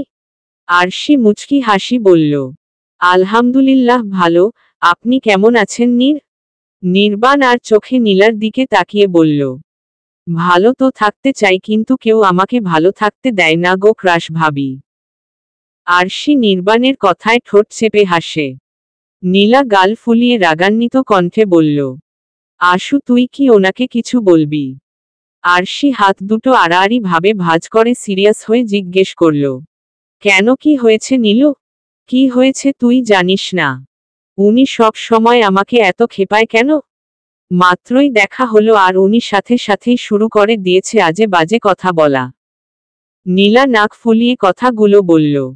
নির্বাণ নীলাকে খেপানোর জন্য আরশিকে বলল, দেখলে ভাবি এত বড় মেয়ে কত ন্যাকামি করে কথা বলে।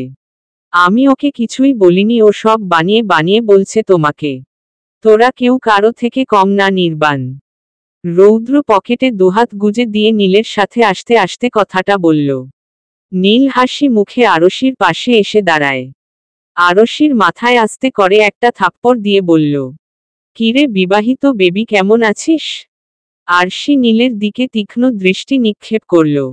নীলের পিঠে একটা থাপ্পড় দিয়ে বলল, তুই জীবনেও ভালো হবি না হারামি। তোকে না বলেছি আমাকে এই নামে ডাকতে না? রৌদ্র তাদের ঝগড়া দেখে বিরক্ত হয়ে বলল। এই দুজন চুপ হতে না হতেই তোমরা দুজন শুরু করে দিল। তোমরা এক একজন এতটা বিচ্ছু টাইপের হলে কি করে? মাঝ দিয়ে আমাকে পাগল বানিয়ে ছাড়বে তোমরা সবাই। রৌদ্রর কথা আরশির তার দিকে জ্বলন্ত চোখে তাকায়। আরশি কিছু বলার আগেই রৌদ্র কথা পাল্টিয়ে বলল, এখন তো নীল ওরা সবাই এসে পড়েছে, চল এখন, দেরি হয়ে যাচ্ছে। কথাটা বলেই রৌদ্র লাগেজ নিয়ে ট্রেনের দিকে এগিয়ে যায়। নির্বাণ হাসি দিয়ে বলল, ক্রাশ ভাবি দেখলে তো ভাইয়া তোমাকে ভয় পেয়েছে। নির্বাণের কথায় আরশি মুচকি হাসে। তারপর রৌদ্র পেছনে পেছনে আরশিরাও চলে যায়। রৌদ্র কেবিনে লাগেজ রেখে কেবিনের বাহিরে চলে আসে। আরশিরা কেবিনের দরজার কাছে আসতেই আচমকা একটা 2-3 বছরের বাচ্চা মেয়ে এসে আরশির পা জড়িয়ে ধরে। সাথে সাথেই আরশি থমকে দাঁড়িয়ে যায়। রৌদ্র আর নীল ওরা কৌতূহলী চোখে বাচ্চাটার দিকে তাকিয়ে আছে। আরশি বাচ্চাটার দিকে ঝুঁকে মাথায় হাত রাখতেই বাচ্চাটা অস্পষ্টভাবে বলল, মাম্মা এসেছে, মাম্মা এসেছে। বাচ্চাটার মুখে মা ডাক শুনে আরশির অন্তর কেঁপে উঠল। স্তম্ভিত হয়ে যায় আরশি। চোখ দুটো ঝাপসা হয়ে আসছে তার। হঠাৎই সামনে থেকে একটা লোক এসে বাচ্চাটাকে আরশির কাছ থেকে ছাড়িয়ে নিয়ে বলল, সরি ম্যাম, আসলে ওর আম্মুও আপনার মতো শাড়ি পরে, তো তাই আপনাকে ওর আম্মু ভেবেছে।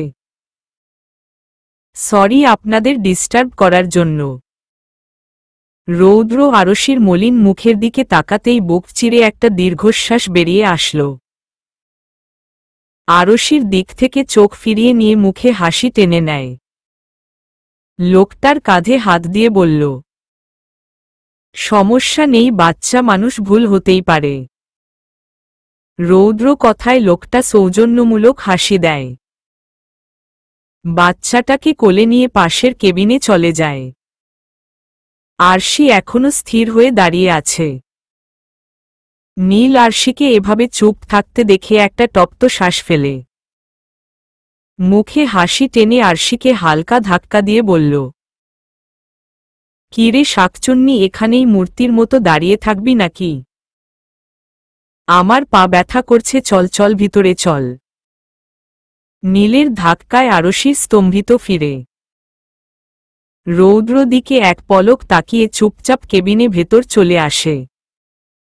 নীল আর রৌদ্র একে অপরের দিকে তাকিয়ে জোরালো শ্বাস ফেলে। একে একে সবাই কেবিনে যেয়ে বসে পড়ে। সময়ের বহমান স্রোতের সাথে পাল্টে যায় অনেক যায় কিছু। আশেপাশের মানুষের অনুভূতি আর একে অপরের সাথে পুরনো সম্পর্ক সবকিছুই সময়ের সাথে তাল মিলিয়ে পরিবর্তন হয়। সময়ের সাথে সবকিছু পরিবর্তন হওয়াই হয়তো সময়ের নীতি। এই 2 বছরে পরিবর্তন হয়েছে অনেক কিছু। খুব কাছের মানুষগুলোর সাথেও দূরত্ব বেড়ে গেছে এই সময়ের পরিবর্তনে। ঠিক যেমনটা হয়েছে আরশিদের বন্ধুত্বে। ছোট্টবেলার সেই কাছের ফ্রেন্ড কাসফিয়া, যার সাথেই আরশির বেড়ে ওঠা, সেই মানুষটার সাথেও তৈরি হয়েছে দূরত্ব। দেখা হওয়া, কথা বলা সবকিছুই যেন এখন দুষ্কর হয়ে উঠেছে। কাসফিয়া এখন স্বামী আদ্রাফ আর তাদের অনাগত সন্তানকে নিয়ে ব্যস্ত।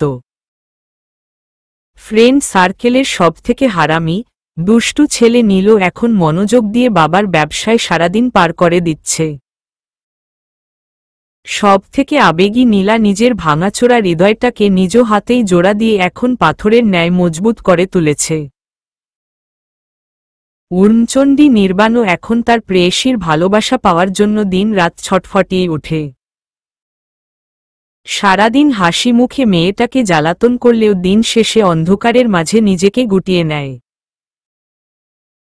নির্বাণ জানে তার প্রেয়সী নিজের মনের দরজা বন্ধ করে রেখেছে, তবুও দিনের আলো দেখা দিতেই যেন নতুন আশা নিয়ে ভালোবাসার সংগ্রামে নেমে পড়ে। সবার কাছে পরিচিত বীরপুরুষ যে কিনা সব পরিস্থিতিতেই নিজেকে স্বাভাবিক রাখে, সেই বীরপুরুষটাও ভয় রাতের আধারে তার ঘুমন্ত রুদ্রাণীকে শক্ত করে জড়িয়ে ধরে। ভালোবাসাকে পাওয়ার জন্য মিথ্যার আশ্রয় নিলেও এখন সেই মিথ্যাটাই দিন দিন রৌদ্রকে কুড়ে কুড়ে খাচ্ছে।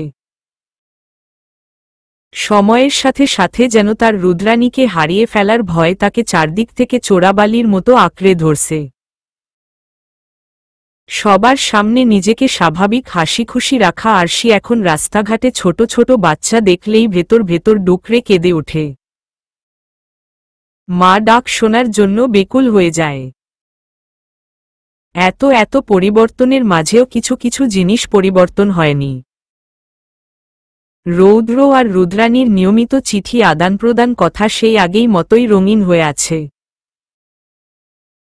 রৌদ্র মুখে ভালোবাসার কথা শুনে আরশি এখনো লজ্জায় নুয়ে পড়ে অস্বস্তিতে হাত কচলাতে থাকে। আর রৌদ্র, সে তো এখনো তার রুদ্রাণীর লাজুকলতায় প্রতিবার ঘায়েল হয়। বদলায়নি নীলের দায়িত্ববোধ। আরশি আর নীলার প্রতি তার দায়িত্বটা সে সবকিছুর ঊর্ধ্বে রেখেছে। হাজারো ব্যস্ততার মাঝে নীলাকে আগলে রাখতে ভোলেনি। প্রতিদিন একবার হলেও আরশিকে ফোন দিয়ে ঝগড়া করা তার নিয়মমাফিক কাজের মধ্যেই পড়ে। প্রতি সপ্তাহে একবার নীলা আর আরশিকে নিয়ে ভার্সিটির পরিচিত দোকানে ফুচকা খাওয়া কখনো নীলের মিস হয় না। তিনজনের বন্ধুত্ব অটুট থাকলেও তার মাঝ থেকে হারিয়ে গেছে আদ্রাফ আর কাসফিয়া। আরশি মলিন মুখে ট্রেনের জানালা দিয়ে বাহিরে তাকিয়ে আছে। বাচ্চাটার মুখে মা ডাক শোনার পর থেকেই কোথাও যেন হারিয়ে গেছে আরশির ধ্যান। আরশিকে চুপচাপ বসে থাকতে দেখে নীল পরিস্থিতি স্বাভাবিক করতে রৌদ্রকে উদ্দেশ্য করে বলল, ভাইয়া, আপনি আমাদেরকে আপনার বাসায় নিয়ে যাচ্ছেন, এটা মনে হয় আশুর পছন্দ হয়নি। নীলের কথায় আরশি আর রৌদ্র দুজনেই ভ্রু কুঁচকে তার দিকে তাকাল। সবার ঈদের ছুটি থাকায় রৌদ্র আর আরশি দুজন মিলেই প্ল্যান করেছিল এবারের ঈদ রৌদ্রদের বাসায় কাটাবে। আর সাথে করে নীল, নীলা আর নির্বাণকেও নিয়ে যাবে। রৌদ্র নীলের দিকে তাকিয়ে সন্দিহান কণ্ঠে জিজ্ঞেস করল, এই কথা কেন বলছো নীল? আশু নিজেই তো খুব খুশি তোমাদের সাথে ছুটি কাটাবে বলে। নীল গোমরা মুখ করে দুহাত ভাঁজ করে বলল, আশুকে দেখে তো মনে হচ্ছে না ও খুশি হয়েছে। আমরা আপনাদের দুজনের মাঝে এসে পড়েছি বলেই হয়তো গাল ফুলিয়ে বসে আছে। নীলের কথায় আরশি ক্ষেপে ওঠে। রাগান্বিত চোখে নীলের দিকে তাকায়। সিট থেকে উঠে দাঁড়িয়ে নীলের চুলে টান দিয়ে আবারও নিজের সিটে বসে পড়ে। নীল মৃদুস্বরে চেঁচিয়ে ওঠে ব্যথায়।